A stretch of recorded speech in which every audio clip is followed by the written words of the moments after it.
ერთხელ გავიმეორებ გიორგი ასათიანი ფიზიკა-მათემატიკის მეცნიერი, დოქტორი, პროფესორი და სოციოლოგი. იყო ესეთი მოთხოვნა, რომ გაიმეორე ხოლმე უნდა. არ მიყვარს საერთოდ ამ თემებზე საუბარი. დღეს ამ საარჩევნო პერიოდით ყველა არ ვახსენე, მე ესე იგი მინდა ხაზგასმით თქვა, რომ იქნება ჩვენი გადაცემა გარკვეულად განსხვავებული, იმიტომ რომ შეიცვლებიან. პირველი საათი, საათნახევარი, 2 საათი დაეთმობა ჩვენ სტუმრებს, თქვენთვის ცნობილია საყვარელი პიროვნებებს, ჩემ ქრისტეს მიერ ძმას და მრევლს, ბატონ დიმიტრი ლორთქიფანიძეს. ბატონ დიმიტრი, მიესალმეთ თუ შეიძლება? მოგესალმებით, დიდი მადლობა მოწვევისთვის, მივესალმებით ჩვენს მაყურებელს, მსმენელს. და თქვენთვის ყველასთვის ცნობილი პოლიტიკური მოღვაწე დემოგრაფიული საზოგადოების თავმჯდომარე ბატონი ზვიად ტომარაძე გახლავთ. პირველად ჩვენს ეთერში კეთილი იყოს ბრძანება თქვენი ბატონო ზვიად. როგორც ყოველთვის ველოდებით თქვენ ზარებს, ეს ნუ დაგაბკოლებთ. ჩვენი სტუმრების ეთერი იქნება საკმაოდ საინტერესო თქვენთვის, მათ ბევრი აქვს სათქმელი მრავალ ესე იგი საჭიროებად, როგორც ეკონომიკურ, ასე სულიერ ასპექტებზე. მომავალი დეპუტატია, ესე იგი ძალიან მეუბნებოდი იმას, რომ გული მიგზნობს და აუცილებლად იქნება დეპუტატი მეთქი და ეხლა ერთი ჩართვა მინდა კიდე გავაკეთო. თქვა ყველა ზარის განხორციელებელს იყოს კორექტული, დავიცვათ არა მარტო ეთიკის და ესეთი ნორმები, არამედ რეგულაციის ნორმებიც. წინა გადაცემაში მე იმას მინდა ხაზგასმით, ასე ვთქვათ, ჩემი ძმა არის, მაგრამ მოუბოდიშო და შემდგომ ვთქვა მისთან თავობაზე, რომ დიმა ვარშალომიძე ახსენეს და მე შინაურად ვთქვი, რომ ჩვენი დიმა ვარშალომიძეც გახადეს მეთქი და ესეთი ზარები აღარ იყოს თუ შეიძლება ეთერში, რომ მე არ დაღლილობისგან კიდე რაღაცა ლაფსოსი მსგავსი არ მომივიდეს. და ჩემი მეგობარი არ გამინეცხენდეს ამის გამო არა მარტო დიმა, არამედ სხვაებიც. ასე რომ თქვენს დაარეგულირეთ თქვენი ზარები თუ შეიძლება. ასევე იყავით კორექტულები იქიდან გამომდინარე, რომ ესე იგი მე რომელი პარტიის ესე იგი წარმომადგენელი იქნება და ვის ხარს უჭერს, თუ არგუმენტაცია გაგაჩნიათ, ეს არგუმენტაცია იყოს მყარი და იყოს დასაბუთებული. მაგ შემთხვევაში მივიღებთ ამ არგუმენტაციას. თუ არა და მე იძულებული ვიქნები, რომ გაგიყვანოთ ეთერიდან. თუ ერთხელ ბატონ ლევანთან ერთად იყო და მე დიმა ხვალამოღებული ვიბრძოდით ამ გარკვეული ზარების ესე იგი ასაცილებლად, მაგრამ იქიდან 80% იყო ძალიან რთული, იქიდან რომ არ იყოს სიმართლეს არ შეეფერებოდა.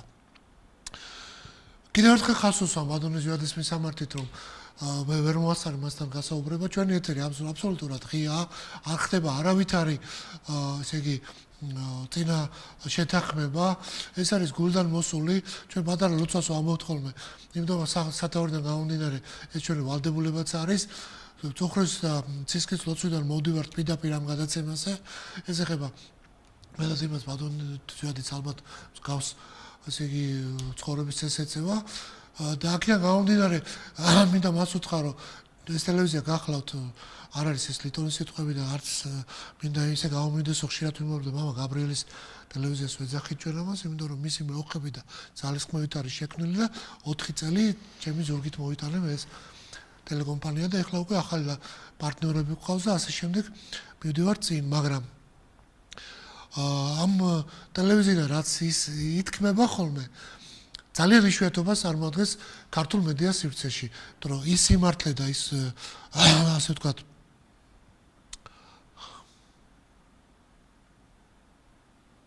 ის სიმართლე და ის ასე ვთქვათ პათოსი, რაც გამოშვით სულიერების, რაც საწყისია ჩვენი ცხოვრების და დასაბამი და სასופერლონდი, რაც მოიცავს გზას, ხომ იშვიათობაა ჩვენ მედია სივრცეში და რატომ და როგორ ეს ამასაც მე ვიცი, რომ დიმა ძალიან კარგად განმარტავს.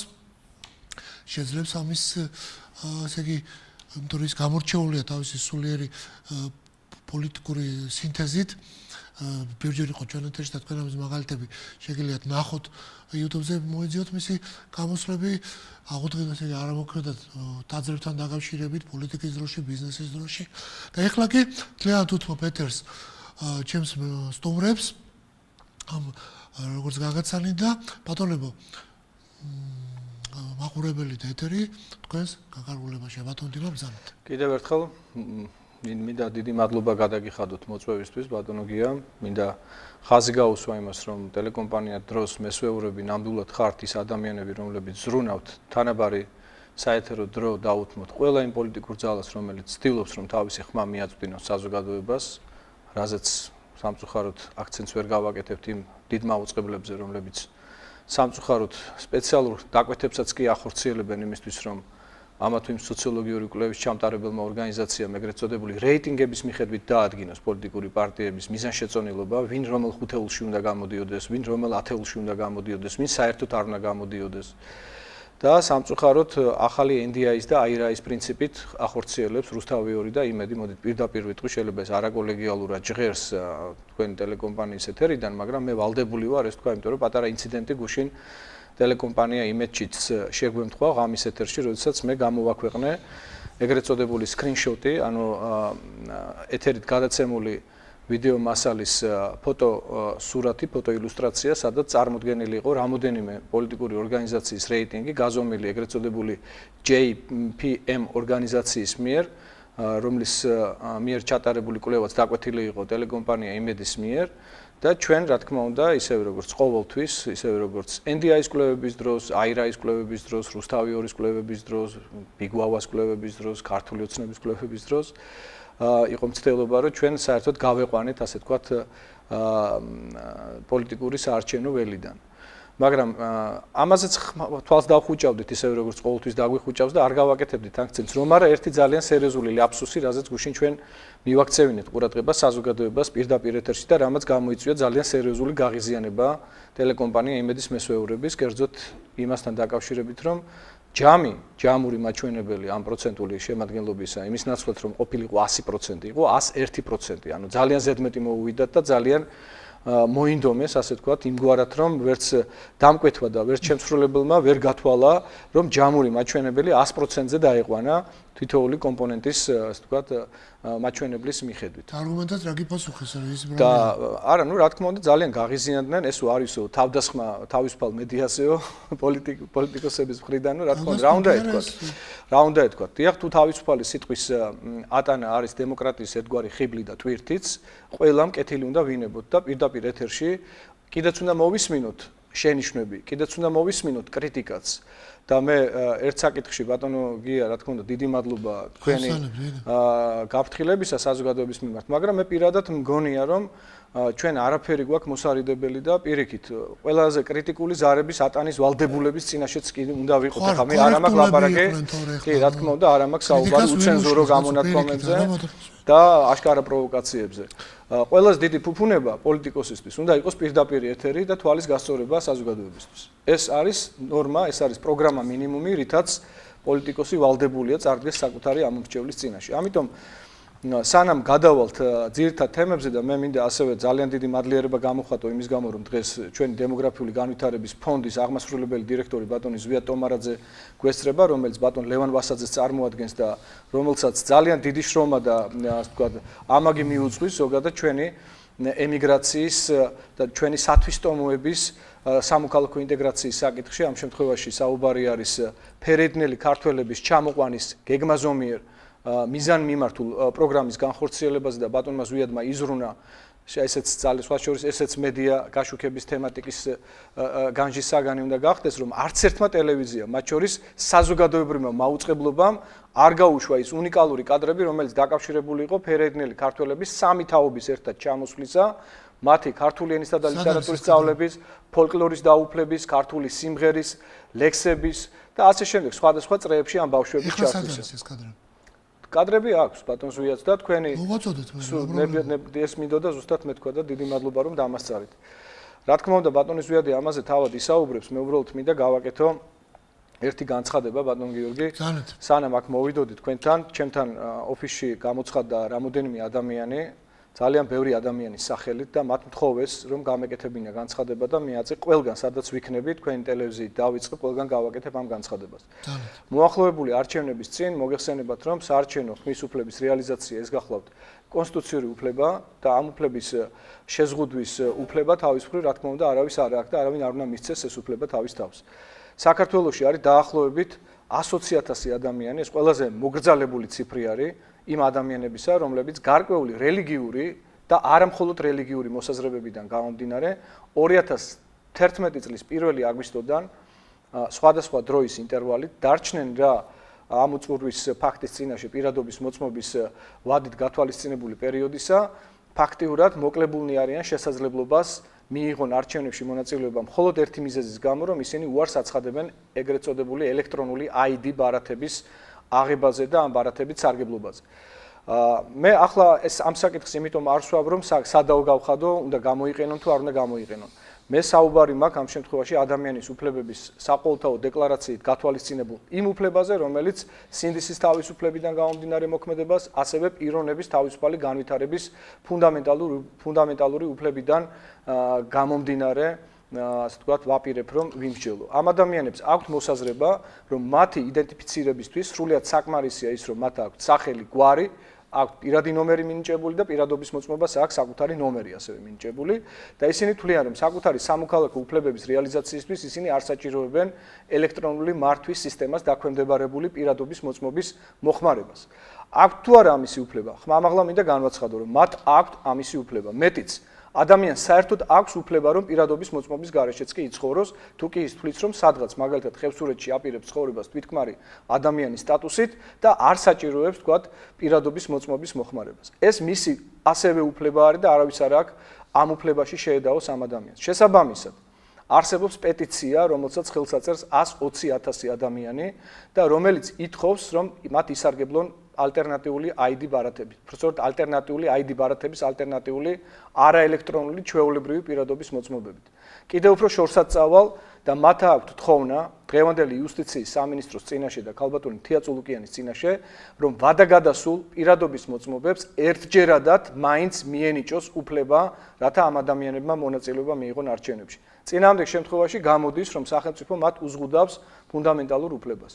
სახელმწიფო მათ უზღუდავს იმ უფლებას, რომელიც გათვალისწინებული არის საქართველოს კონსტიტუციით და იმისთვის, რომ არ შეილახოს მათი უფლებები, საჭიროა, რომ ხელისუფლება, ჩვენი მთავრობა და იუსტიციის სამინისტრო ძალიან გულისხმურით მოეკიდოს ამ ძალიან მარტივ, ძალიან მორჩილ და ძალიან, ასე ვთქვათ, მნიშვნელოვან მოთხოვნას, ვინაიდან ეს ადამიანები აპირებენ, რომ არჩევნებში მონაწილეობა მიიღონ. მეორე ძალიან მნიშვნელოვანი თემა, რომელიც საარჩევნო გარემოს უკავშირდება და რატომღაც როდესაც საარჩევნო გარემოზე მსჯელობენ ბატონო გია, მაინც და მაინც ესე იგი ცვირპირის მტრევის თემაზე და ამის პრევენციაზე არის აქცენტი გაკეთებული. არადა უამრავი მნიშვნელოვანი საკითხია. მაგალითად, ამომრჩევლის მოსყიდვის საკითხი. ამომრჩევლის მოსყიდვა ეს არის სისხლის სამართლის კანონით გათვალისწინებული, კოდექსით გათვალისწინებული დანაშაული, რომლის გამოყენებასაც დღემდე არ ქონია ადგილი. ანუ დღემდე ფაქტიურად არც ერთი სისხლის სამართლის საქმე ამორჩევლის მოსყიდვასთან დაკავშირებით არ დასრულებულა, არ გადაცემია საქმე სასამართლოს და არ დამდგარა განაჩენი ამ საკითხთან დაკავშირებით. ეხლა ვინ ჩვენ გვიცქერს დამერწმუნება ყველა რომ თვითონ მათგანს ალბათ თავის გარშემო სმენია სხვადასხვა ხელისუფლებების დროს და არც ეს დღევანდელი ხელისუფლება არ არის სამწუხაროდ გამონაკლისი, როგორც ცდილობენ სხვადასხვა მატერიალური ხარჯების გაწევის გზით, ეს იქნება ფინანსები, ეს იქნება ტომარაფქვილი, ეს იქნება სხვადასხვა სურსათი, სანოვაგე, მომსახურეობა, ვთქვათ, სამედიცინო სფეროში თუ ასე შემდეგ და ასე შემდეგ, საარჩევნო კამპანიის მსვლელობის დროს განაწყონ ადამიანები და მიიღონ მათგან ასე ვთქვათ, საარჩევნო ხმები. ეს ყველაფერი ბოდიში ბატონო, ხო, ზარია და გისმენთ ზანეთ. ეთერში ხარ ზანეთ. ისაუბრეთ თუ შეიძლება.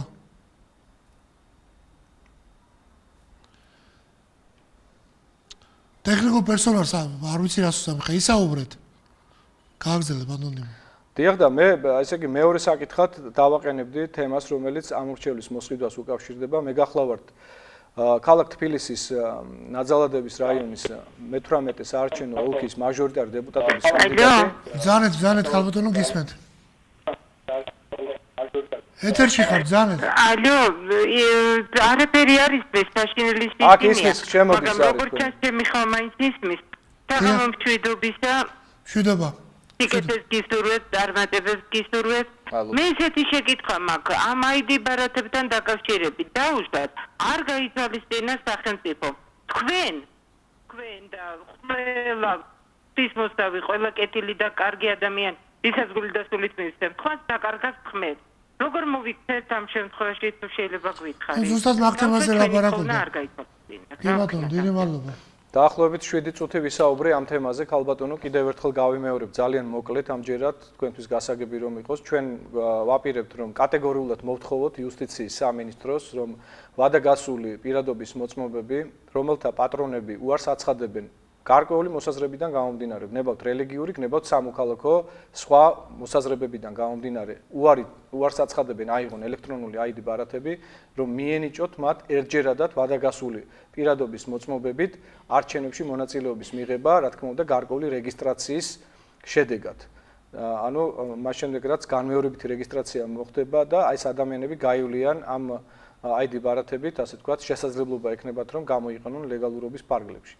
ასე რომ ეს არის სრულიად კანონიერი მოთხოვნა, იმიტომ რომ მინიმუმ 120,000 ადამიანი ის ხელმოწერები, რაც ბატონი ზაზა ნანობაშვილის უშუალო თაოსნობით განხორციელებული და გაწეული შრომის შედეგად იქნა მიღწეული პეტიცია, სამოქალაქო პეტიცია, სწორედ ამდენი 1000 ადამიანი აწერს ხელს, აქვე იყო მამა ბასილი, ახვლედიანი და ძალიან ბევრი ჩვენი ამაგდარი მამულიშვილი, არ მინდა ვინმე გამომრჩეს, მამა აკაკი მელიქიძე, მისი სულიერი შვილები, ძალიან ბევრი ადამიანი ედგა ამ მოძრაობას სათავეში. მიუხედავად ბრძოლისა, დღემდე ძალიან დიდი მასალა, დაახლოებით 2 საათნახევრიანი მამა აკაკი მელიქიძე კიდევ მე ხალხურიანის ხდელი რო არის და ბატონი ისა მამა ახვლედიანიც. მამა ბასილი ახვლედიანი. ბასილის და კიდევ ერთი ხდელი იყო. იმ მასალას საუცილებლად დავატრიალებთ ამ არჩევნებში. მამა არჩილყიფიანი არ მინდა გამოგრჩეს ვინმე. ძალიან ბევრი ამაგდარი ადამიანი ედგა ამ მოძრაობას სათავეში. 2 წლის წინ, ასე იგი, საუბრობდნენ დეტალურად ამ თემებზე რა. ესაა უნიკალური მასალა ბოდიშო შეგაწყვეტინეთ. კი, რა თქმა უნდა, ჩვენ ახლა ამ თემაზე დეტალურად ვერ ვისაუბრებთ, იმიტომ რომ ამ სჭირდება გარკვეული ასე წინასწარი მომზადება. ჩვენ ვსაუბრობთ ფაქტზე. ფაქტია, რომ ერთ თვეზე ნაკლებ ვადაში ქვეყანაში ტარდება არჩევნები. ადამიანები მოდიან შეხვედრებზე და ამ განცხადებას მე სწორედ იმიტომ ვაკეთებ, რომ შეხვედრა არ ჩამიტარებია, სადაც 2-3 ადამიანი არ მოსულიყოს და ჩემთვის არ შეეხსენებინოს, რომ ბატონო დიმიტრი, ჩვენ გვინდა არჩევნებში მონაწილეობის მიღება, ჩვენ გვაქვს ჩვენი არჩევანი გასაკეთებელი, მაგრამ სახელმწიფო გვიზღუდავს ამ უფლების რეალიზაციას. გთხოვთ, დაგვიდგეთ გვერდით. ამიტომ გადავწყვიტეთ, რომ სამართლებრივი საფუძვლების არსებობიდან გამომდინარე მივმართოთ იუსტიციის სამინისტროს ასეთი ერთჯერადი დაშვების მოთხოვნით და რომ სამართლებრივად ჩვენ ვაპირებთ აქციის ჩატარებას, ეხლა პირველ რიგში გეგმავთ პრესკონფერენციას. დაინტერესებული სამშაბათს, სამშაბათს გეგმავთ პრესკონფერენციის მოწვევას და უკვე ოფიციალურად დავამუშავებთ ამ წინადადებას, რომ ერთჯერადად ამ ადამიანებმა მიიღონ არჩევნებში მონაწილეობა. მე ვფიქრობ, რომ სახელმწიფო უნდა იყოს პირველ რიგში დაინტერესებული. 120,000 ადამიანი ელექტორალური ასაკის ადამიანები წარმოგიდგენთ, ეს არის დაახლოებით 7% ამომრჩევლისა. საერთო ამომრჩევლის 7% ითხოვს არჩევნებში მონაწილეობას. ძალიან ეთერში ხართ.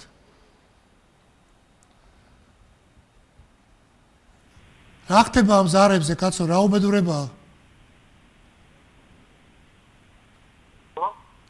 ილაპარაკეთ თუ შეიძლება. კარგით. ისე გათიშეთ ისე ბატონდიმა გააგრძელე და შემდეგი საკითხი, რომელზეც მე მინდა საარჩევნო გარემოდან გამომდინარე ვისაუბრო, ეს გახლავთ მედიის მიერ დაკვეთილი რეიტინგები და ეგზიტ პოლები.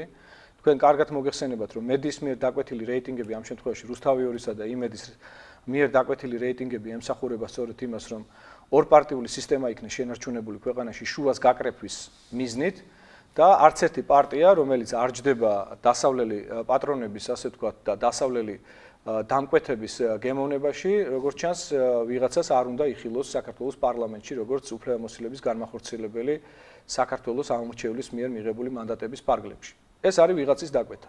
სხვანაგვარად ჩვენ ვერაფრით ვერ ახსნით იმას, რომ ყოველთვის მუდმივად გვიწერენ 1%, 2% და ჩვენ ყოველთვის ვიღებთ 10%, 11%, 12%. ეს იმ პირობებში, როდესაც ადრეც მithქვამს და კიდევ ერთხელ უნდა გავიმეორო. მაშინ, როდესაც ჩვენ არ ყავდა კომისიის წევრები, ბათილად ცნობილი ბიულეტენების საერთო ჯამი რაოდენობა იყო დაახლოებით 17%. თქვენ წარმოგიდგენიათ? 17% ბიულეტენებისა იყო გაფუჭებული შეგნებულად, რომ ის არ ჩათვლილიყო სათვალავში და მას არ არ მომხდარიყო, ასე ვთქვათ, ასეთი ბიულეტენების რაოდენობით ოპოზიციისთვის პროცენტების ზრდა. დიმა, რა მოინტერესებს? ძალიან ადვილია. აიცით როგორ ხდება? ესე იგი, ყველა საარჩევნო უბანზე, ახლა ჩვენ ვინც გვისმენენ კომისიის წევრები ალბათ დაგვეთანხმებიან თუ არა და ვინმე რომ დაგვირეკოს იქნება ძალიან კარგი. კომისიის წევრები მას შემდეგ რაც უბანი იხურება, ხდებიან მრგვალ მაგიდას. რატოა ესეთი ხარვეზე? ბზანეთ ეთერში ხართ, გისმენთ? არის ის არაფერი აბსოლუტურად. ბზანეთ ეთერში ხართ, გისმენთ? აი, რასაც ველაპარაკები არ მესმის. ბზანეთ გვიან შემოდის ეთო. შვიდობა თქვენ და. შვიდობა, გისმენთ შემოგოდა. გისმენთ? ისაუბრეთ თუ შეიძლება. შვიდობა თქვენ და. გისმენთ ისაუბრეთ. ბატონი დიმიტრის ნაირი და კიდევ სხვადასხვა პარტიებიდან არის ხალხი, უნდა შეირჩეს ყველა და უნდა მოხდნენ ყველა პარლამენტში, ყველა პარტიიდან.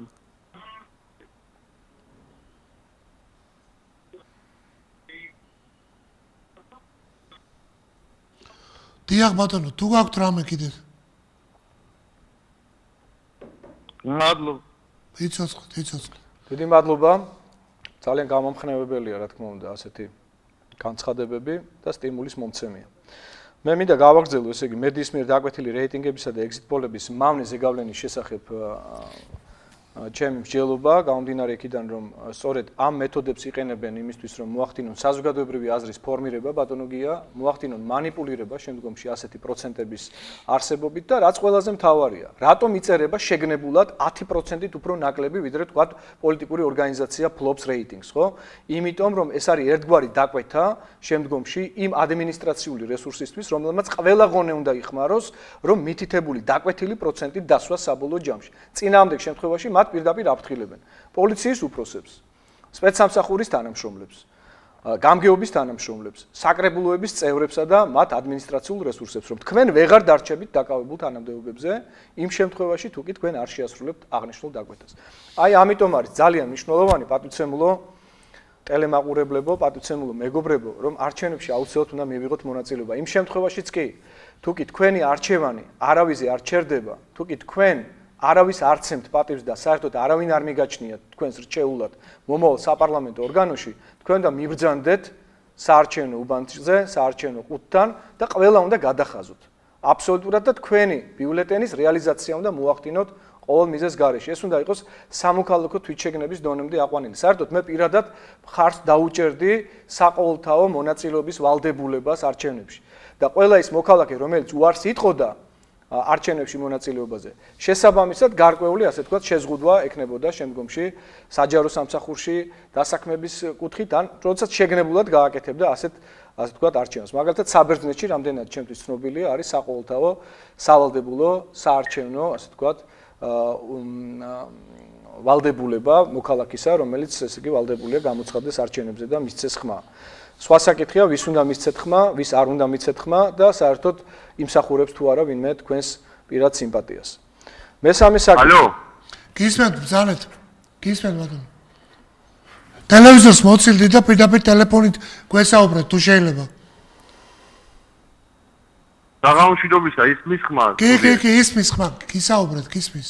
უბრალოდ ძალიან ხარვეზით ისმის ჩვენთან. არავშას გასწორდება ცოტა ხანში ერთ 5 წუთში. ჩვენის არის, ბატონო დიმიტრის, რა თქმა უნდა, მივესალმებ ბატონ ზვიათსაც და მინდა მოკლედ დაგისვათ შეკითხვა ბატონო დიმიტრი. დიახ. თქვენ პარტიას, ან თქვენ პირადად ამ გნებავთ პარტიას, ისეთი სათადარიგო პროგრამა თუ გაქვთ, რომ დაუშვათ თემა ქვეყანამ იმ ზეწოლის შემთხვევაში, როდესაც პირობითად ავიღოთ ეკონომიკას დაემუქრება დიდი საფრთხე იმის გამო, რომ ჩვენ გამოვლინჩენთ რაღაც პრინციპულობას რიგის საკითხების არ მიღების და ვერ მიღების მიმართულებით, თუ შეიძლება ჩვენ ქვეყნის ეკონომიკას საფრთხე რა შეიძლება მოიმოქმედოს ჩვენ ხტანა მას შემთხვევაში. თუ შეიძლება დამიზუსტეთ თქვენი შეკითხვა, ძალიან ხარვეზებით ისმის თქვენი ხმა, იქნებ დამიზუსტოთ რა, ბოლო ფრაზა დამიზუსტეთ, მაპატიეთ. იმ შემთხვევაში თუ ჩვენს ეკონომიკას დაემუქრება საფრთხე საომარი მდგომარეობიდან გამომდინარე? არა, ზეწოლა, თქვენ ესე იგი გარკვეული შედეგი თუ დადგა არჩევნებზე და მოხდება გარედან ზეწოლა, გარე ფაქტორებს გულისხმობა ალბათ დასავლური და ევრო და ესეთი ჩრდილოატლანტიკური. მაგ შემთხვევაში რა სათადარიგო ვერ მოგაქვთ. მე რაღაც ეკონომიკურ საკითხებთან დაკავშირებით მოვიცი. ძალიან ყველაფერი გულისხმობა. ხო, სათადარიგო გეგმა ეხა რას ნიშნავს სათადარიგო გეგმა? ჩვენ არა ვართ ხელისუფლებაში, რომ რაღაც სათადარიგო გეგმას განვიხილავდეთ იმისთვის, რომ თქვათ მდგრადი ეკონომიკური განვითარების რეჟიმში გადავიდეთ. იმ შემთხვევაში თუ კი ქვეყნის სუვერენიტეტს ან მის უსაფრთხოებას დაემუქრება რაღაცა გარკვეული საფრთხე. მე ვერ გავიგე აპატიეთ ჩეკეთო შინაარსი. რაც შეეხება ჩვენს დამოკიდებულებას ზოგადად ქვეყნის ეკონომიკური განვითარების მზღვეველ ფაქტორებთან დაკავშირებით, შეიძლება დავაზუსტო. თუ მოხვედით ხელისუფლებაში, როგორც ხდებოდა აქამდე, რომ ეხლაც ხდება გარკვეული ზეწოლა დეპუტატებზე და მთავრობის კაბინეტზე ასშენებ. გარკვეულ საკითხებთან მიმართებაშიო.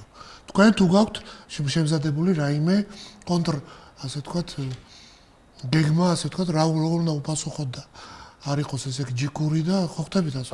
მაგალითად, ცოტა ბუნდოვანია ეს კითხვა, ჩემთვის გაუგებარია. რას მეკითხებით? გამსახურდია რომ მოვიდა ხელისუფლებაში. ანუ ხელისუფლების წარმომადგენლები თუ გავხდით ჩვენ და ხელისუფლებაში თუ მოვედით, სათადარიგო გეგმა გვაქვს თუ არა იმასთან დაკავშირებით, როგორ დავიცვათ თავი გარკვეული ექსპანსიით, რა? ზუსტად ეგ არის, ხო. ექსპანსიაში რა იგულისხმება, ესეც ზუსტად მე მგონი. ხო. გამსახურდეს მაგალითს მოვიყვან. იცით ალბათ რაც მოხდა, ხო? კი ბატონო, ჩვენ გამსახურდია აბსოლუტურად ესეთი ხისტი პასუხი გასცა ყოველ სოფლიო ბანკს, USAID-ს, როდესაც მივიდნენ მასთან და უთხრეს, რომ უნდა მოხდეს სტრუქტურებში ინტეგრაცია. ამ სტრუქტურების ინტეგრაცია ქართულ სივრცეში, ასე პოლიტიკურ, ეკონომიკურ სივრცეში, ხო ხდები?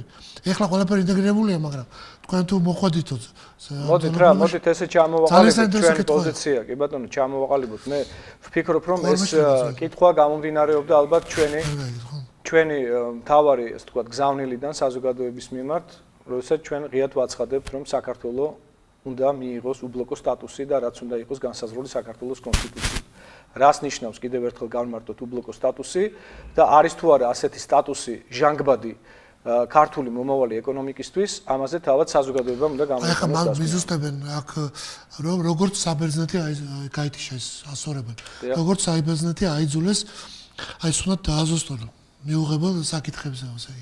ხდებით ხო რა მოხდა? კი ბატონო, საბერძნეთი ჩაიფლო ვალებში და საბერძნეთის ვალების რესტრუქტურიზაციის საკითხი ევროკავშირმა იმგვარად გადაწყვიტა, რომ ეს პირველ რიგში საპენსიო ფონდს ურტყავდა, ეს ურტყავდა ადმინისტრაციული რესურსების მკვეთრი შეზღუდვის საკითხს და ეს ფაქტიურად ძალიან ბევრ ადამიანს ტოვებდა ერთის მხრივ უმუშევრად, მეორეს მხრივ ძალიან შეზღუდული ხელფასების ამარად და რაც ყველაზე მთავარია, საპენსიო ფონდის შეზღუდვის საკითხი, ესე იგი ძალიან მნიშვნელოვნად აზარალებდა პენსიონერებს და ამან გამოიწვია სოციალური, ასე ვთქვათ, უკმაყოფილება საბერძნეთში. თქვენ ამისთვის ზად ხართ ასეთი ხმებისთვის, ხო?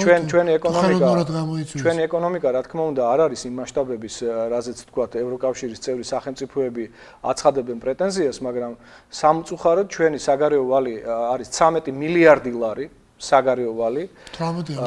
13 მილიარდი ლარი გახლავთ და საბოლოო ჯამში ეს ვალი იზრდება, ეს ვალი არ მცირდება და რა თქმა უნდა, თუ კი ჩვენ ასე გავაგრძელებთ სვლას, რეალურად ჩვენ შეიძლება ასევე აღმოჩნდეთ იმ გარკვეული ვალდებულებების წინაშე, რომელსაც ვერ გაექცა საბერძნეთი, მაგრამ ეს ესე რო არ მოხდეს, სწორედ ამისთვის არის საჭირო მნიშვნელოვანი გეოპოლიტიკური სტრატეგიის ცვლილება. საგარეო პოლიტიკურ ვექტორებს გულისხმობ და არ შეიძლება მუდმივი მონური მორჩილება დასავლეთისკენ, არ შეიძლება მუდმივად ჩვენი მზე ამოდიოდეს დასავლეთიდან, ისევე როგორც კომუნისტურ ეპოქაში ჩვენ ძალიან კარგად გვახსოვს ჩვენი კომუნისტური ლიდერის განცხადება, რომ საქართველოს მზე ამოდისო ჩრდილოეთიდანო, მზე ამოდის რა თქმა უნდა ყოველთვის აღმოსავლეთიდან, მაგრამ რაც შეეხება შესაძლებლობების გაჩენის პროცესს, რასაც პოლიტიკური პროცესი ქვია, ჩვენ ყველა გზა უნდა ვიღონოთ იმისთვის, რომ ჯვარსახოვანი პოლიტიკა განვახორციელოთ. რა მზეს პოლიტიკაში ვერ გავა. აღმოსავლეთ მზე ჩინეთის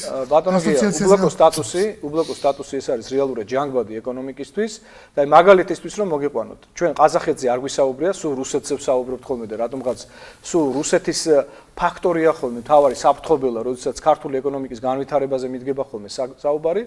მაგალითად ყაზახეთში თქვენ იცით რომ კაშაგანის და თენგიზის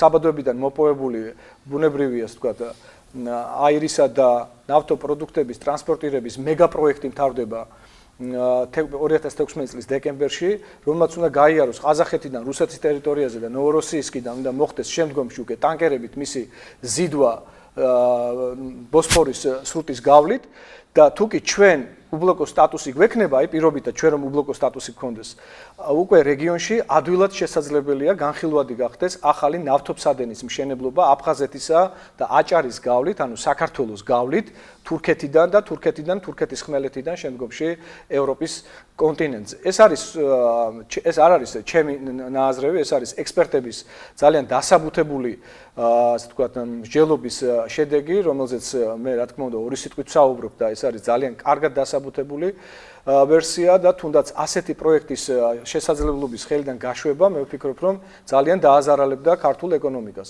როდესაც ასეთი პროექტები მხოლოდ იმიტომ ვერ ხორციელდება, რომ საქართველოს დღემდე რჩება ზესახელმწიფოების პირდაპირ დაპირისპირების პოტენციურ პოლიგონად, რა თქმა უნდა, ჩვენ ზუსტად იმაზე უნდა ვიფიქროთ, რომ ეს დაძაბულობის ველი ქვეყნის ტერიტორიიდან მოხსნათ. კიდევ ერთხელ მინდა გავიმეორო იმ სკეპტიკოსების გასაგონად, რომლებიც რატომღაც იმას ამბობენ, რომ უკრაინამ ვერ გამოიყენა უბლოკო სტატუსი. უკრაინაში ის რაც მოხდა, სწორედ მოხდა იმიტომ, რომ 2010 წელს მიღებულ უბლოკო სტატუსზე უკრაინის მაედნის რევოლუციით მოსულმა ხელისუფლებამ, პოროშენკოებმა და იაცენიუკებმა თქვეს პირდაპირი უარი, ღიად განაცხადეს უარი, შემდგომში მოხდა, მანამდე უпростоრად მოხდა ლეგიტიმური ხელისუფლების შეცვლა რევოლუციით მოსულებმა პირველივე რადას ხდომაზე გააკეთეს განცხადება, რომ მათი არჩევანი არის ნატო, რომ ისინი უარს აცხადებენ უბლოკო სტატუსზე და შემდგომში მოხდა ანექსია ყირიმის, შემდგომში დაიწყო უკვე პროცესები გამოუსწორებელი და შეუქცევადი ლუგანსკის ეგრეთ წოდებულ თვითაღიარებულ რესპუბლიკაში და დონბასის რესპუბლიკაში და ეს პროცესები გაგრძელდება მანამ, სანამ ეს კონფრონტაცია არ ჩაქრება და არ დამთავრდება უკრაინასა და რუსეთს შორის პირდაპირი მოლაპარაკებების გზით და ის რომ რუსეთს იმპერიული ზრახვები და ინტერესები გააჩნია, ეს არ ახალია და ამ ინტერესებს ის ყოველთვის იცავდა და ყოველთვის დაიცავს. რეალურად რუსეთს რაც არ კლავს, ის მას აძლიერებს და ეს ჩვენი ხელისუფლებისთვის უნდა იყოს კარგად გასაგონი. მოქნილი პოლიტიკის გატარება სამწუხაროდ არ არის პრიორიტეტი ჩვენი არც დღევანდელი ხელისუფლებისთვის და არც მიხეილ სააკაშვილის რეჟიმისთვის, რომლებმაც თავის დროზე სხვათა შორის ყველა ღონე იღონეს იმისთვის, რომ რუსეთისთვის ასე ვთქვათ, ამერიკის შეერთებული შტატების სხვათა შორის პირდაპირ კარნახით მიენიჭებინათ გარკვეული პრიორიტეტები. მაგალითად, მსოფლიო სავაჭრო ორგანიზაციაში შეყვანის ფასი იყო ეკონომიკური საზღვრების გადმოწევა ფსოუდან ენგურზე და როკის გვირაბიდან გორში, იყო ახლა ორი თვის თავზე აგვისტოს მოვლენების დასრულებიდან ენგურჰესის გადაცემასთან დაკავშირებით მემორანდუმი, რომელიც გაფორმდა საქართველოს მთავრობასა და რუსულ კომპანიას შორის და რატომღაც ეს ყველაფერი დავიწყებას ეძლევა. ამიტომ დღეს არის მოქნილი პოლიტიკის დრო და საჭიროა რომ ჩვენ ზუსტად ვიცოდეთ ჩვენი ქვეყნის ტერიტორიული მთლიანობის აღდგენის პოლიტიკური ფასი. ხარვეზე გისმენთ აბა ბრძანეთ ეთერში ხართ? ბრძანეთ. ბატონ დიმიტრისთან მექნება ერთი შეკითხვა. ბატონო დიმიტრი, მე ესეთი რაღაცა მაინტერესებს. აი თქვენ აცხადებთ რომ უბლოკო სტატუსიო, ხო? დიახ. ნეიტრალიტეტის მომხრე ვარ, მაგრამ ესეთი რაღაცა არის, რომ კონსტიტუციაში რომ ჩაიწეროს თქვათ, რომ საქართველოს არის უბლოკო სტატუსის უბლოკო ქვეყანა. ხო შეიძლება რაღაცა ისეთი შემთხვევა, რომ რომელიმე ბლოკთან მოგვიხვდეს ჟერდება. ბოლოს და ბოლოს ყველა ქრისტიანები ვარ და ვაღიარებთ, რომ ანტიქრისტიანული ბრძოლა შეიძლება მოგვიხვდეს და ელემენტარული შეიძლება ბლოკის შექმნა დაგვჭირდეს რუსეთთან. ხო არ აჯობებდა რომ ეს